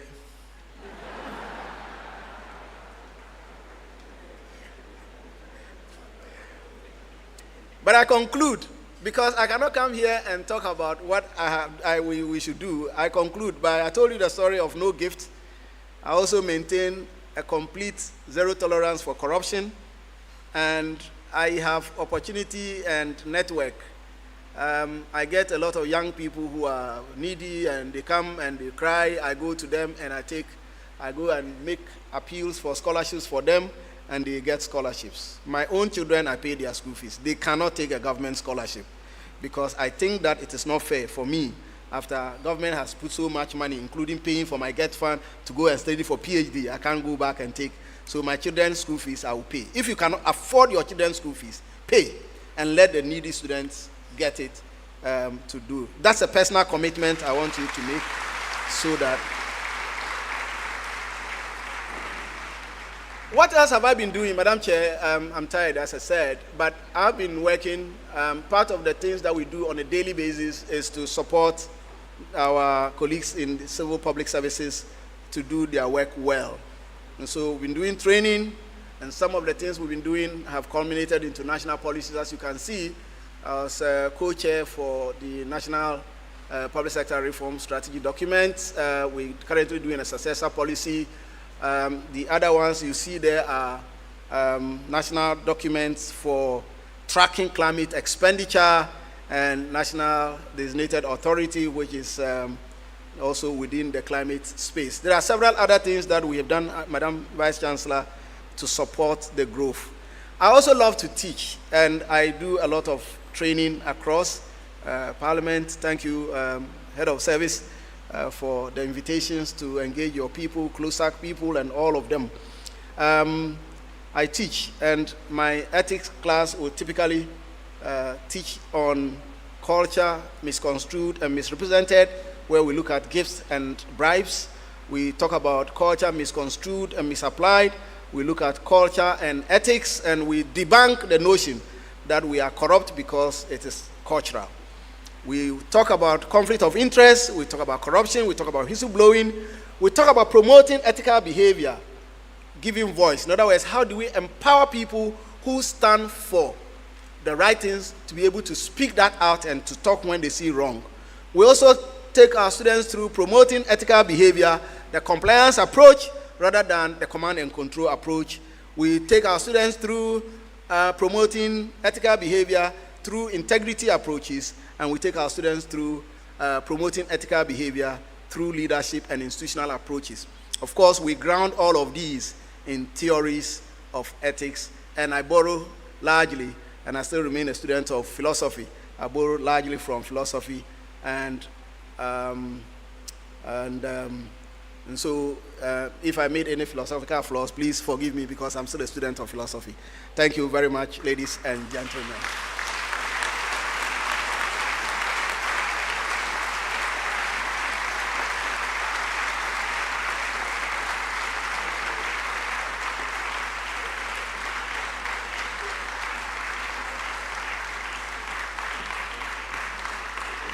Thank you. Thank you. Thank you. Thank you.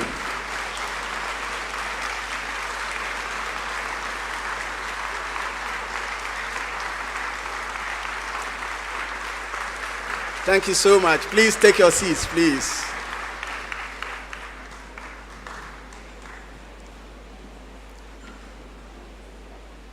Madam Chair, permit me to give a few acknowledgements.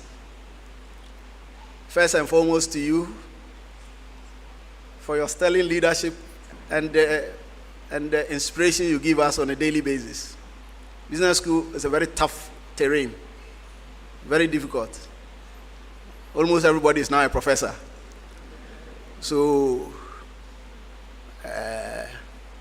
but you have been extremely supportive, professionally, and on a personal level, you've been a friend. I send you text messages, you respond. You call me and say, hey, Teacher Bawole, where are you? It is that breaks the mold and empowers us to work daily. We thank you for your vision for this university and the great effort you are making to take this university to the next level. No wonder a lot of ranking indicators are going in our favor. Congratulations, Madam Vice Chancellor. Thank you so much for your help. I thank my Pro-Vice Chancellors, both REIT and SASA, for allowing me to be trouble. I'll call, I'll send messages, I'll email. I imagine that for each of you, my trouble alone is about half of the trouble you have from the entire university. But you never turn your backs to me, and I have enjoyed a very, very great support from you both. Madam Registrar, your softness and the way you would say it. So, you have never turned my request down. When I ask for many people and many staff, you still give me because of the pressure. You are happy to go the extra mile to support the business school. But for your help, our administrative system would have collapsed because of the pressure. My colleagues, deans, and directors, I definitely have enjoyed working with all of you. I'm doing this also because at the end of this month, I leave office. I go back to teach Teacher Bawole. I love that name. If you call me Teacher Bawole, my next month's salary is yours. Because I love it. Those of them who are from civil service, if you call me Nyama Nyama, you take the next month's salary. When I was coming, somebody said it 15 times. I said, hey, the whole year, my salary is gone.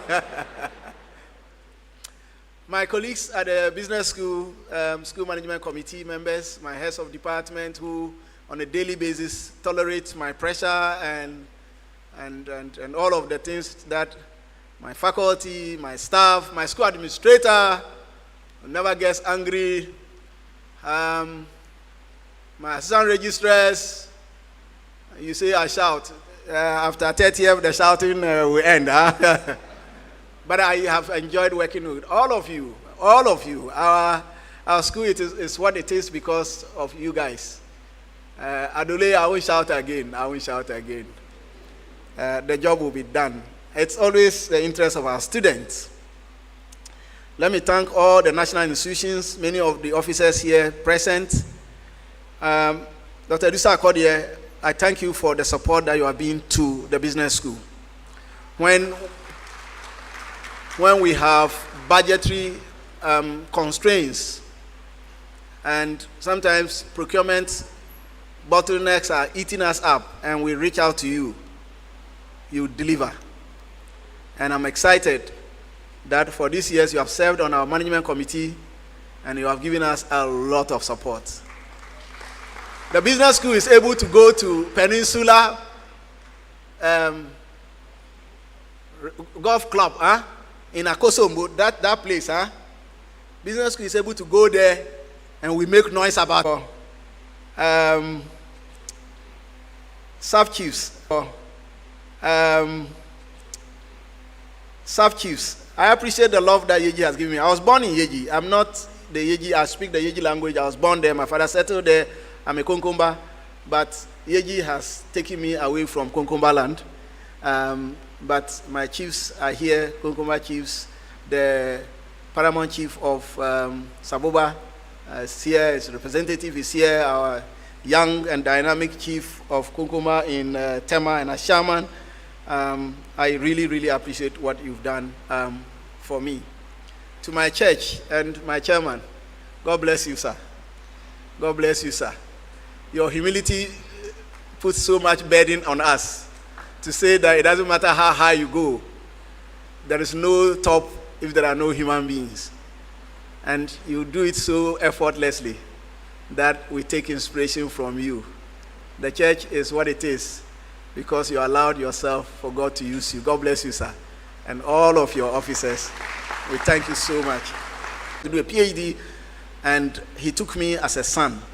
In fact, during Christmas, I'll go and we roast his goat together.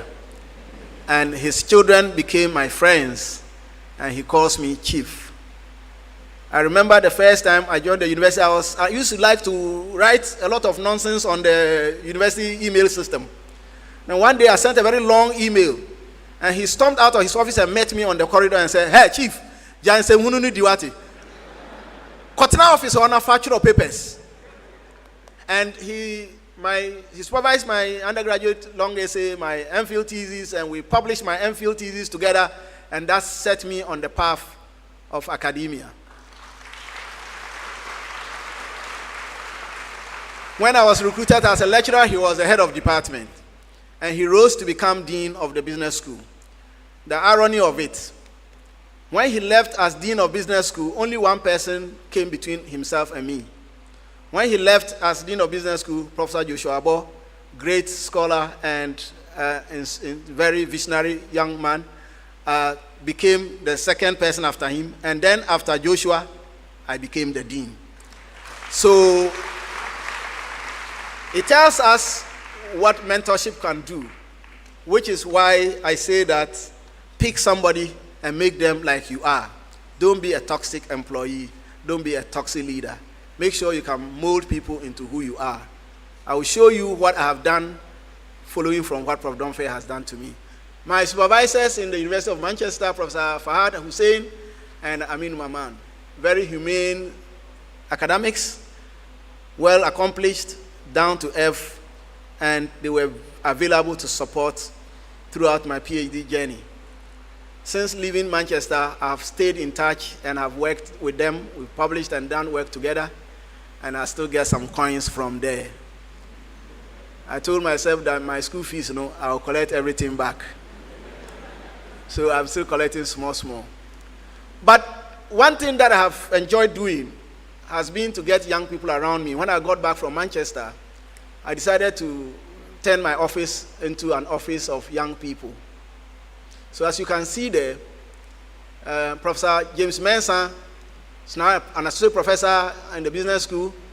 Professor Samuel Ajololo is now a professor in School of Nursing. Dr. Emmanuel Asiama, soon to be professor. The gentleman in the red tie and smiling in the corner is Musa Issa Justice, who now works with the World Bank. The last time I visited him, he says, "Prof, musika no swado de jaina ntina fi na minti awka." And I say, "Stop the nonsense. You, if I'd stopped teaching, who would have brought you up?" Dr. Aisi is the next person, also a lecturer at the business school. Zakaria is a lecturer in the business school. Dr. Peter Bampo is in Charles Sturt University in Australia. After completing his PhD, he now works there. Dr. George Bebinton Amegavi is a doctor in Australia. Dr. Anthony Nkrumah is a senior lecturer, I think almost, at UPSA. The next person there is, hey, who is that?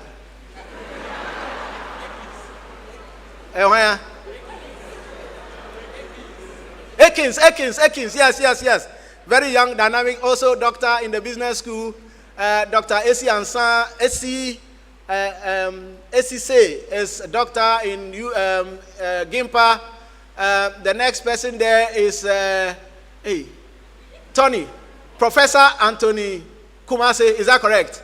Associate Professor at UPSA of Management. The next person is Solomon, currently pursuing his PhD in China. The next fair-colored young man is David. David is currently pursuing his PhD in Australia. The next person there is Kizito. Kizito is currently pursuing his PhD in Australia, or is it US? And then Richard Bano is in his PhD in the USA. This guy, a friend is saying. Nuchugan was comfort-loving and very fragile. And I tell him, hey, boss, you are a man, please sit up. He's now pursuing his PhD in the USA. The next person is Alex Osekojo, who has finished his PhD and working as an assistant professor in the USA. And the list continues, several other people. And why? Because I told myself that I want to replicate myself. So if you came to my office around 11 p.m. in the night, you would think it is morning. Everybody is there. We work, we go on retreats. They will come and say, Prof, Charlie, then some of them, I'll sort them out. Now it is their turn to sort me out. Madam Vice Chancellor, I'll finish right now. Forgive me. If I leave these days, I won't get it again. So, they were discussing that they want to buy me a V8. Please do it quick. Huh? that one will not be the gift. As I said, you people, it will be gift in the house. Is there something else? Let's go, and then I would acknowledge my family. I have here, before I come to that picture, I have here my brothers from Yeji. I've been speaking English throughout. As I said, I was the only one that got opportunity to go to school. The rest of them, so the conversation we have had this afternoon, I'm sure that they haven't heard a thing. So, Honorable Dula Abdu, your Honorable is the gentleman I said he stopped me from running to the village. He works with NADMO. And they are money, fees room and the no more. Fees room and the no more. Fees room. Now, these are direct brothers. Some of them same mother, some of them same father, some of them uncles. And when my father was a big man, so anytime a relative died, he went to perform the funeral and brought the children home. So here you have Ndungum. Yeah.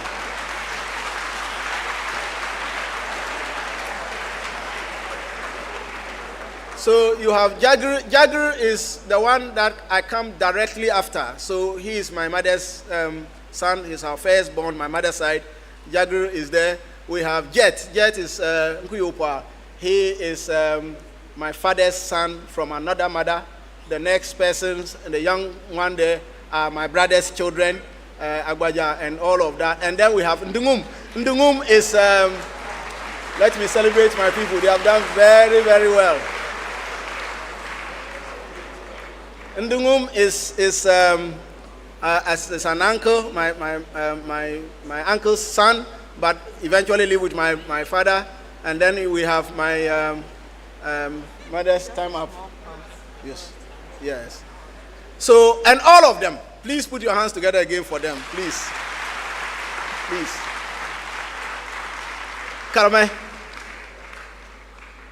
And then I have my younger brother and director, Registrar, Ghana Medical and Dental Council, Dr. Divine. Please let them see you with his wife, Dr. Lamisi, Mbila. They are the people who they cover me. They cover me. Thank you, Dr. Divine, for being a great brother. From the same village, from the same language, we do everything together, and they support me. I have two young men. Paul, please stand, and then Eva, please stand. That's my sister's son and my brother's daughter, and they are people who have been with me. And then beyond them, I have Precious. Please stand. The last born, Precious. She's the one that gives me trouble. And then Michael is the second born. Now in KNUST Computer Science. And then Joshua Kudisil is the head boy in the house. Yes. Head boy in the house here in UG, studying pharmacy. Hopefully, by the time my bones get rotten, he will prescribe. And then my sweetheart.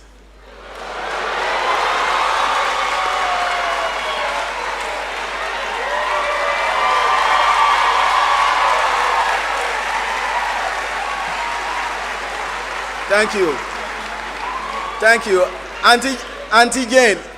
I call her Boge.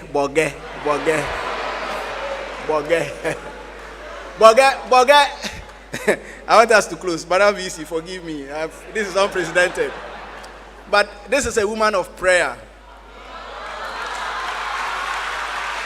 I am Bawole. I am very stubborn. Anytime I've gone home at 10 p.m., that is very early. My neighbors know. 11, 12, 2, 1 a.m. When it's 12, then she will call me. Should I bring you your pillow? Jane has been a great life support. Great life support. Great life support. I don't know how to pay you. I don't know how to pay you. Maybe Madam Vice Chancellor will give me permission to do something, so don't worry. But otherwise, I definitely love you and all the support that you have given me. God bless you for all the things that you do for me, for staying around. I am almost always on the run, and you keep the house so well. God bless you, and let us live long, so that the cash that people will bring, we will chop their money some. Thank you very much, ladies and gentlemen.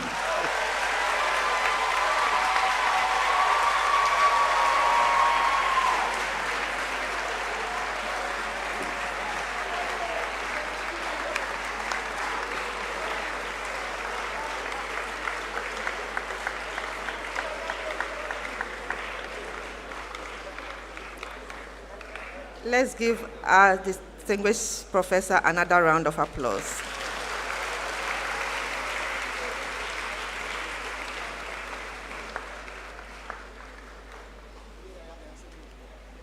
Many thanks to you, Prof. Bawole, for the thorough and eloquent lecture.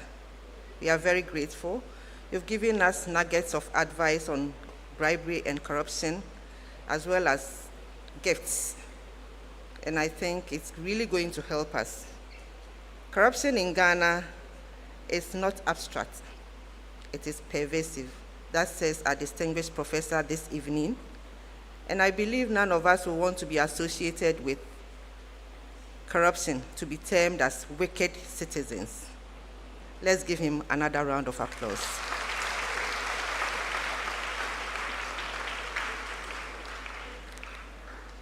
Ladies and gentlemen, it's now time to take a performance from the Ghana Dance Ensemble. And so I will invite the Ghana Dance Ensemble to come up front and give us a performance on Azeyilo.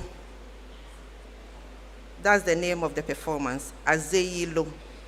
And according to them, Azeyilo is a Dangme phrase that means, is it witchcraft? This choreographed piece is scaled from one of the works of the Ghana Dance Ensemble in 2022. The piece questions whether witchcraft is causing us to behave the way we do, or it is our own human actions. This piece raises issues of politics, corruption, bribery, whom you know, who knows you, etc. If Ghana must make a headway, we must all rally and confront the issues head-on, as indicated by our distinguished professor this evening. Ladies and gentlemen, Azeyilo.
Cuidado.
That was a spectacular performance by the Ghana Dance Ensemble at the Institute of African Studies, University of Ghana, led by Dr. Aristis Hagu. Thank you very much. Let's appreciate them once more.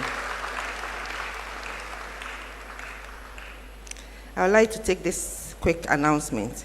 Owner of car number GX777719, kindly step out to close your windscreen. Madam Vice Chancellor and Chair, distinguished ladies and gentlemen, you can see the room is very packed. Prof. Bawole has a large following. I have a tall list of guest lists. All of you are our special guests. Some have been acknowledged by our distinguished professor himself, but please permit me to acknowledge a few more. We are happy to be joined by Honorable Lydia Lamisi Akanva Riba, Minister for Public Sector Reforms and MP for Tampere. Is she here?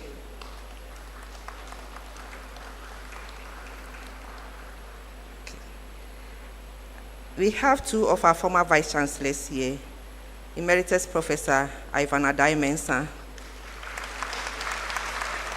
and Emeritus Professor Clifford Niboitego.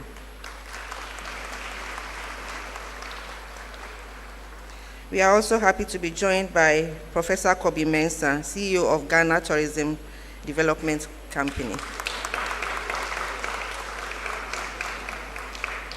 as well as Dr. Agridako, Head of Civil Service.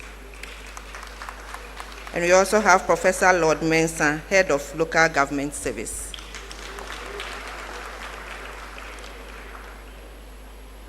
We have with us Apostle Vincent Anani Dente. He's been acknowledged, but please give us a wave.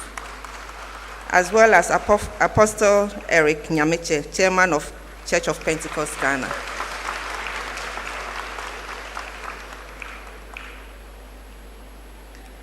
I'll continue with the acknowledgements as we move on.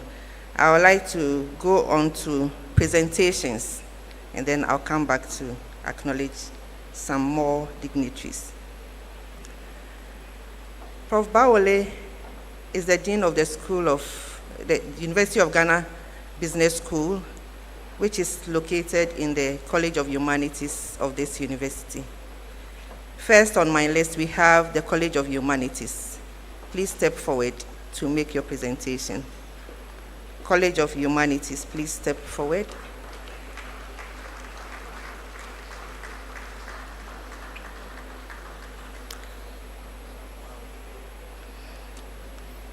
The University of Ghana Business School Management Committee should get ready.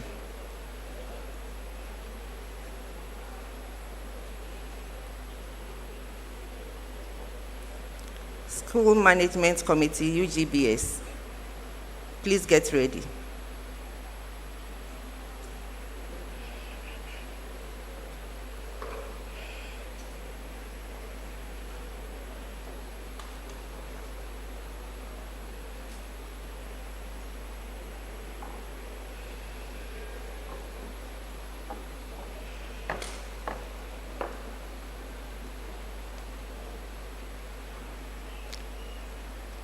Faculty and staff of UGBS, get ready as well. Faculty and staff of UGBS, please get ready as well.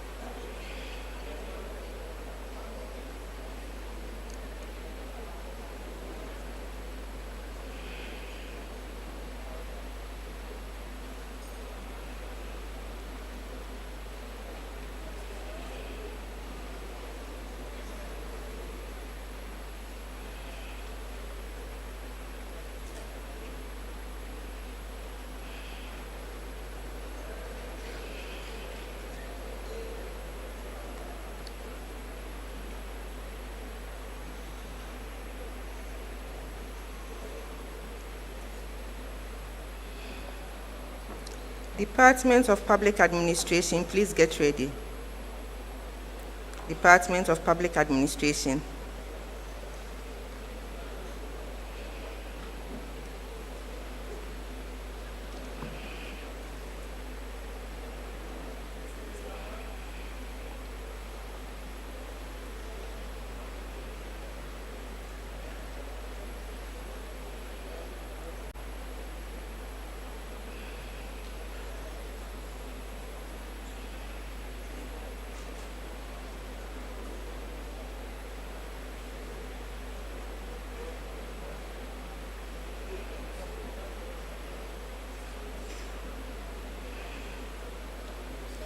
While Department of Public Administration is at it, Academic Quality Assurance Directorate. Academic Quality Assurance Directorate, please get ready.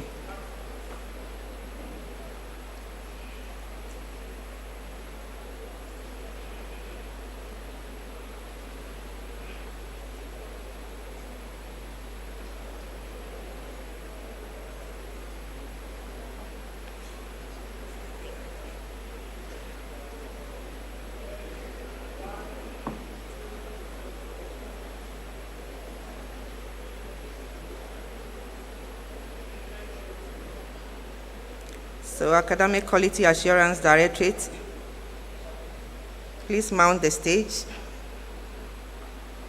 While Banking College is getting ready, Banking College, please get ready.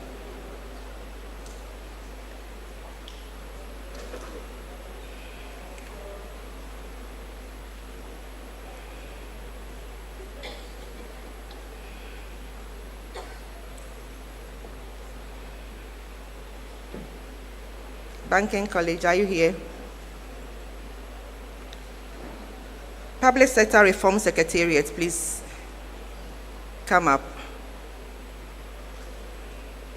Public Sector Reform Secretariat.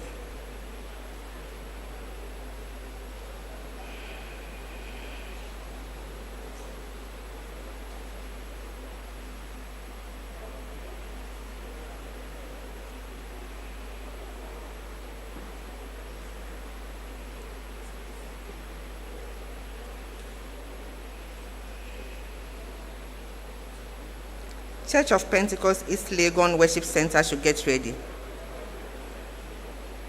Church of Pentecost East Legon Worship Center, please get ready.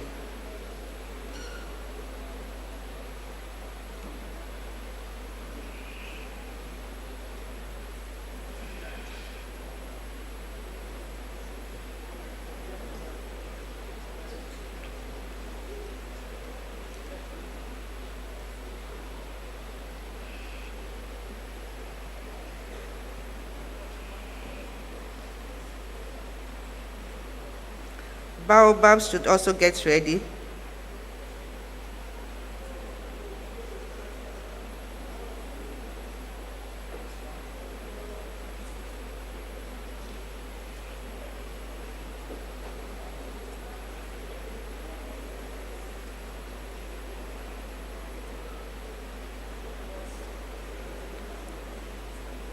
Church of Pentecost, please come up.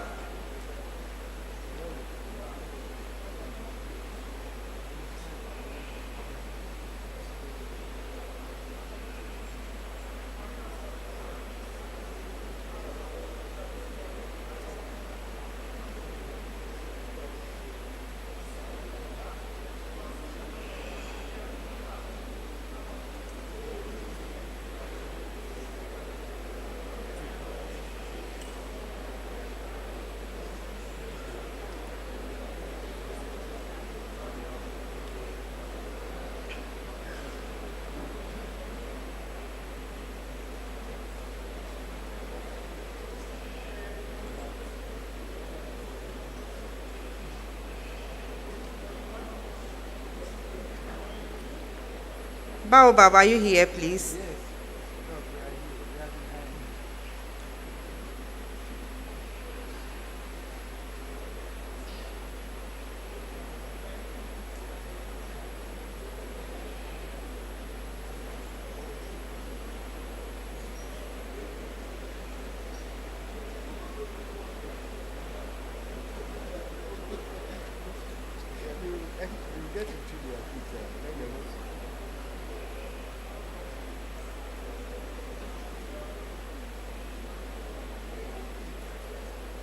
It's now time for Baobab to make their presentation. Mentees of Prof. Bawole should get ready, together with Research for Change. Mentees of Prof. Bawole, please get ready.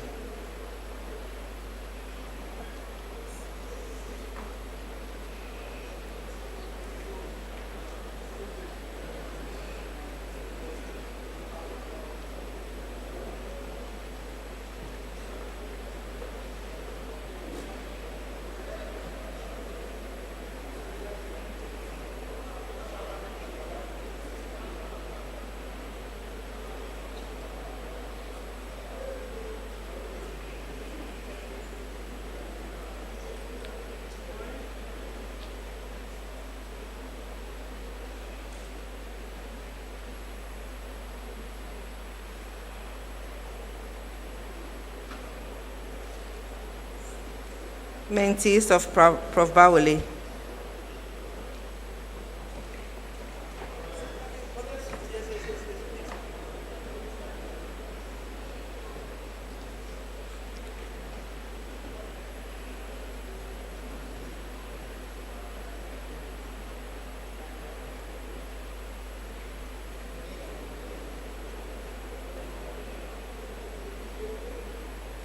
Research for Change, please get ready. Research for Change.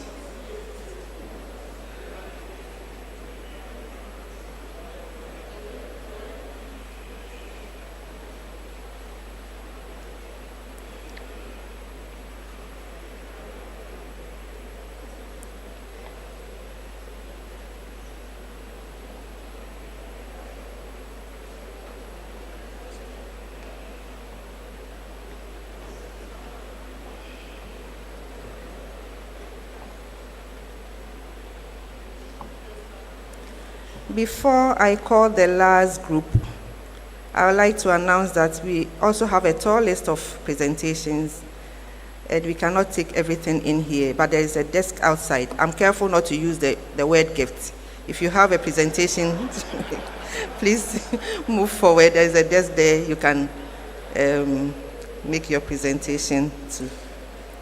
So the last but not least on my list is the wife and children of Prof. Bawole.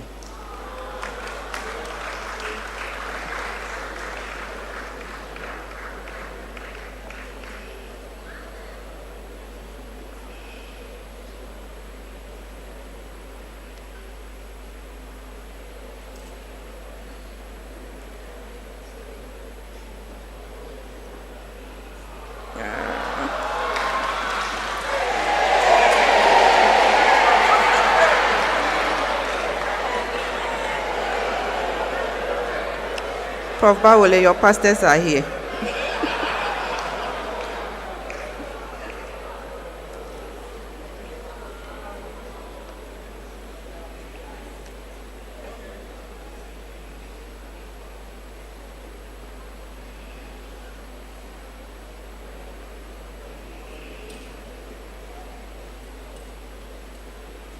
While they are descending, let me quickly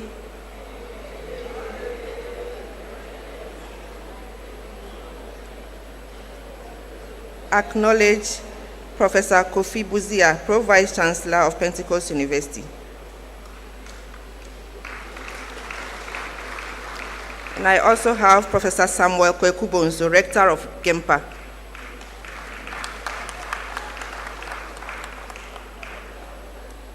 The chiefs have been acknowledged, but I want them to wave at us. Nana Esuman Kwame Denge of Yeji traditional area. And we have Ubo Magal Kubon the first, Kokomba Basari Chief, Tema and Ashaman area.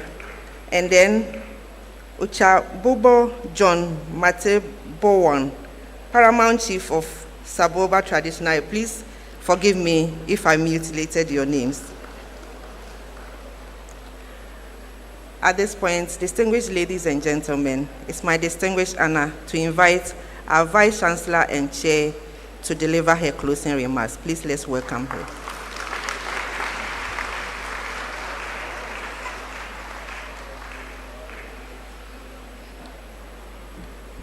Thank you, Director, Public Affairs.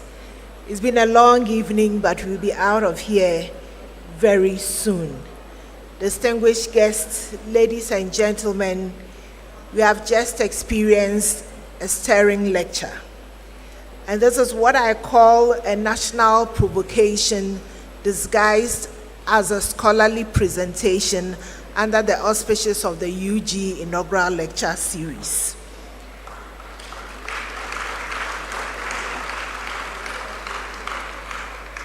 But then again, what did we expect from someone known affectionately as Teacher Bawole, a man who teaches with power, point, passion, and purpose?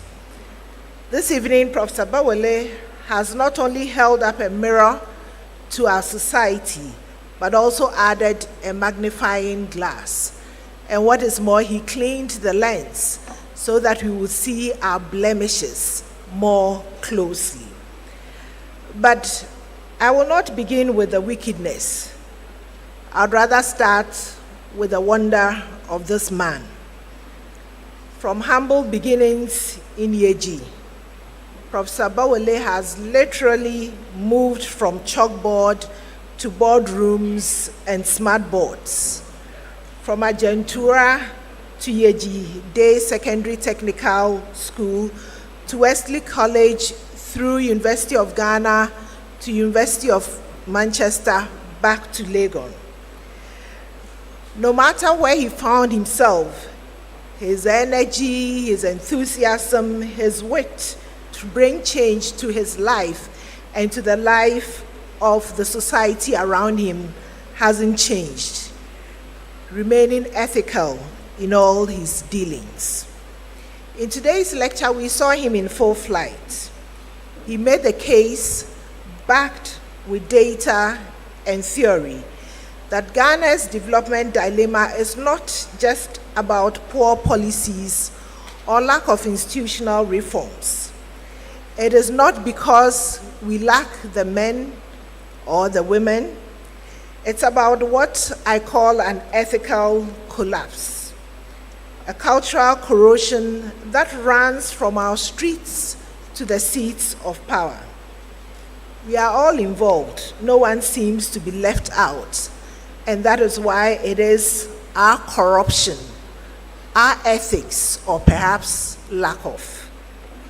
He introduced us to the contradictions of our public life and our weakened public sector, as well as the private sector, really. We have been reminded that corruption in Ghana is not an occasional scandal, it is a routine transaction. And that we, the citizens, the people, we can no longer pretend we are just victims, but we are actually co-conspirators. That is why it is our corruption. From the grave Luther story to the experiences with his students, we can say that corruption, or the idea of it, has become pervasive in our society. But even as he threw the spotlight on our challenges, Professor Bawole left us with hope, with what I call a tripartite moral rescue mission. The first was a civic re-education to revive ethical traditions alongside civil awareness, embracing ethical leadership, which demands courage embedded in indigenous wisdom and incorporated in our educational programs. The second is saturating the public space with narratives of integrity so that people will be encouraged not only to do the right things, but to point things out or to point people out when they do wrong. And the third is the citizen social accountability and social action, which among other things requires that we celebrate whistleblowers. Now let me share a few lessons from the man behind the lecture. From being the boy who was made out of Yeji, he's become one of the most respected voices in public administration, not just in Ghana, but across Africa and even beyond. His teaching credentials are without a doubt, Teacher Bawole. Through his teaching, he has promoted ethical behavior. He stayed away from corruption and bribes, especially while leading a business school through transformation. And he has built not just structures, but people. And through it all, he's remained anchored by his faith, his family, and I would add, a prayerful wife. Now I'll end this evening by saying that tonight we have laughed, we nodded, sometimes we cranked a little, but I believe that we also learned. We learned why, or we were reminded of what is stagnating the growth of our nation. And I believe that all of us who are here, we would want to see growth in our nation. And so, Professor Bawole, thank you for being the kind of scholar who speaks truth with clarity, walks integrity with courage, and teaches even wicked citizens that it is not too late to become better people. Ladies and gentlemen, I believe that it's in order that we give another resounding applause to this courageous son of our land.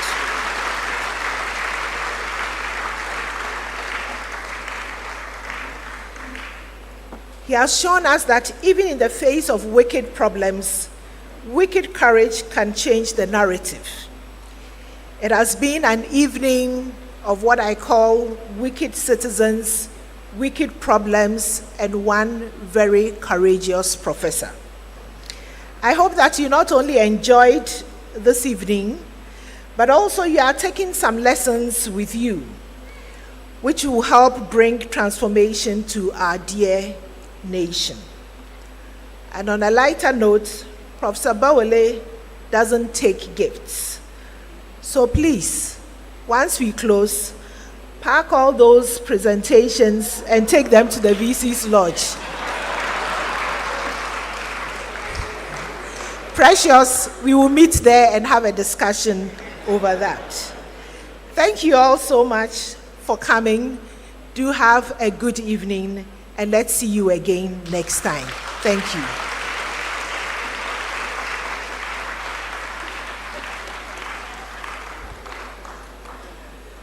Thank you very much, Madam Chairperson, for the succinct summary to this lecture. Let's give her another round of applause.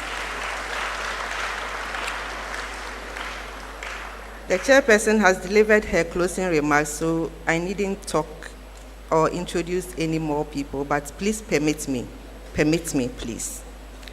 We have in our midst Professor Victor Kwame Ajiman, the Registrar of Medical and Dental Council, Chairman of Public Services Commission, please forgive me. We also have the Principal of National Banking College, Madam Gloria Darlin Korte, with us, as well as the Chief Executive Officer, Chartered Institute of Bankers, Mr. Robert Jatu. Again, we have the Country Manager of Oxfam Ghana, Mr. Mohammed Anwar. Thank you very much for joining us. We are very grateful. In fact, as I said earlier on, Prof. Bawole has a large following, and considering the crowd, you saw me doing tete-a-tete with him. I think we should form a church. And I will be the treasurer in the church. We won't accept any gifts, please note that. On a more serious note, I would like to add my voice to the Vice Chancellors to thank you all very much for joining us here in person, as well as online, to listen to our distinguished professor. We are very grateful to you. I would also like to extend appreciation to our colleagues from our Center for Disability Studies and Advocacy, Mr. Emmanuel Akwasi-Abuaji right here with me, and Mrs. Joyce Nyakwa Agbedoho, who is seated there, who did the sign language for us. We have a couple of announcements.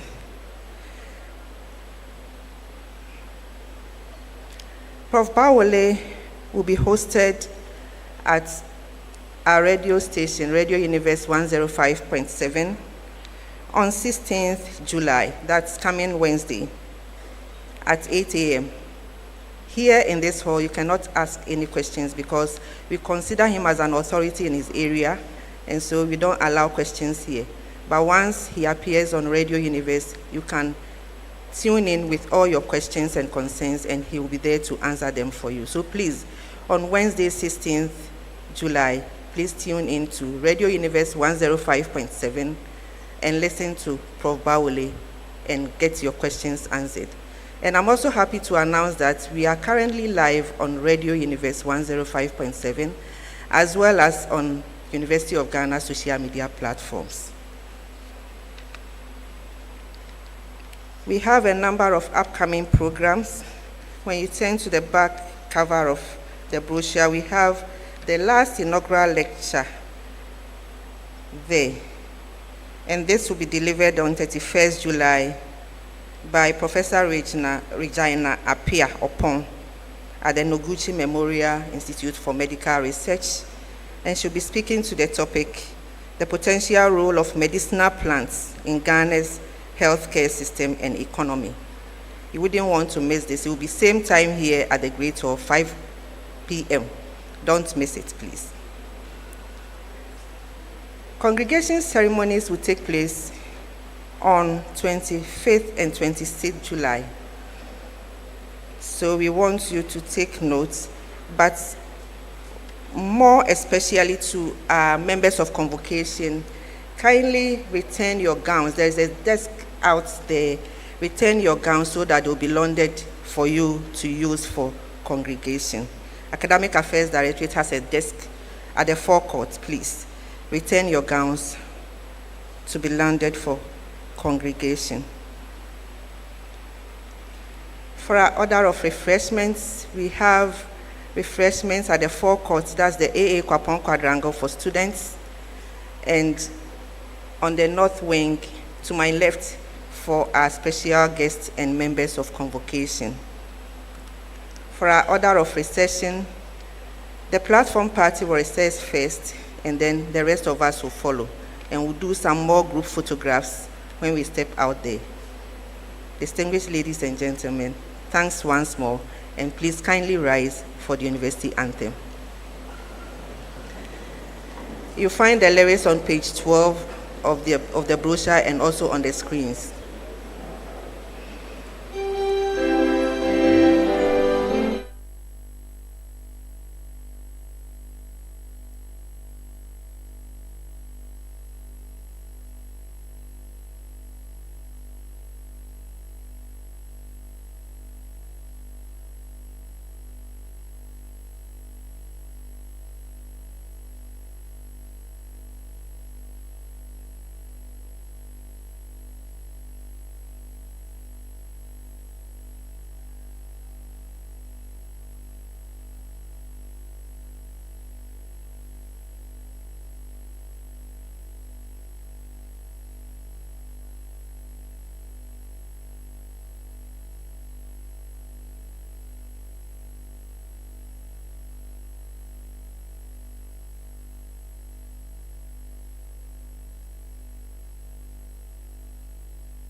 Please kindly remain standing as the platform party recesses.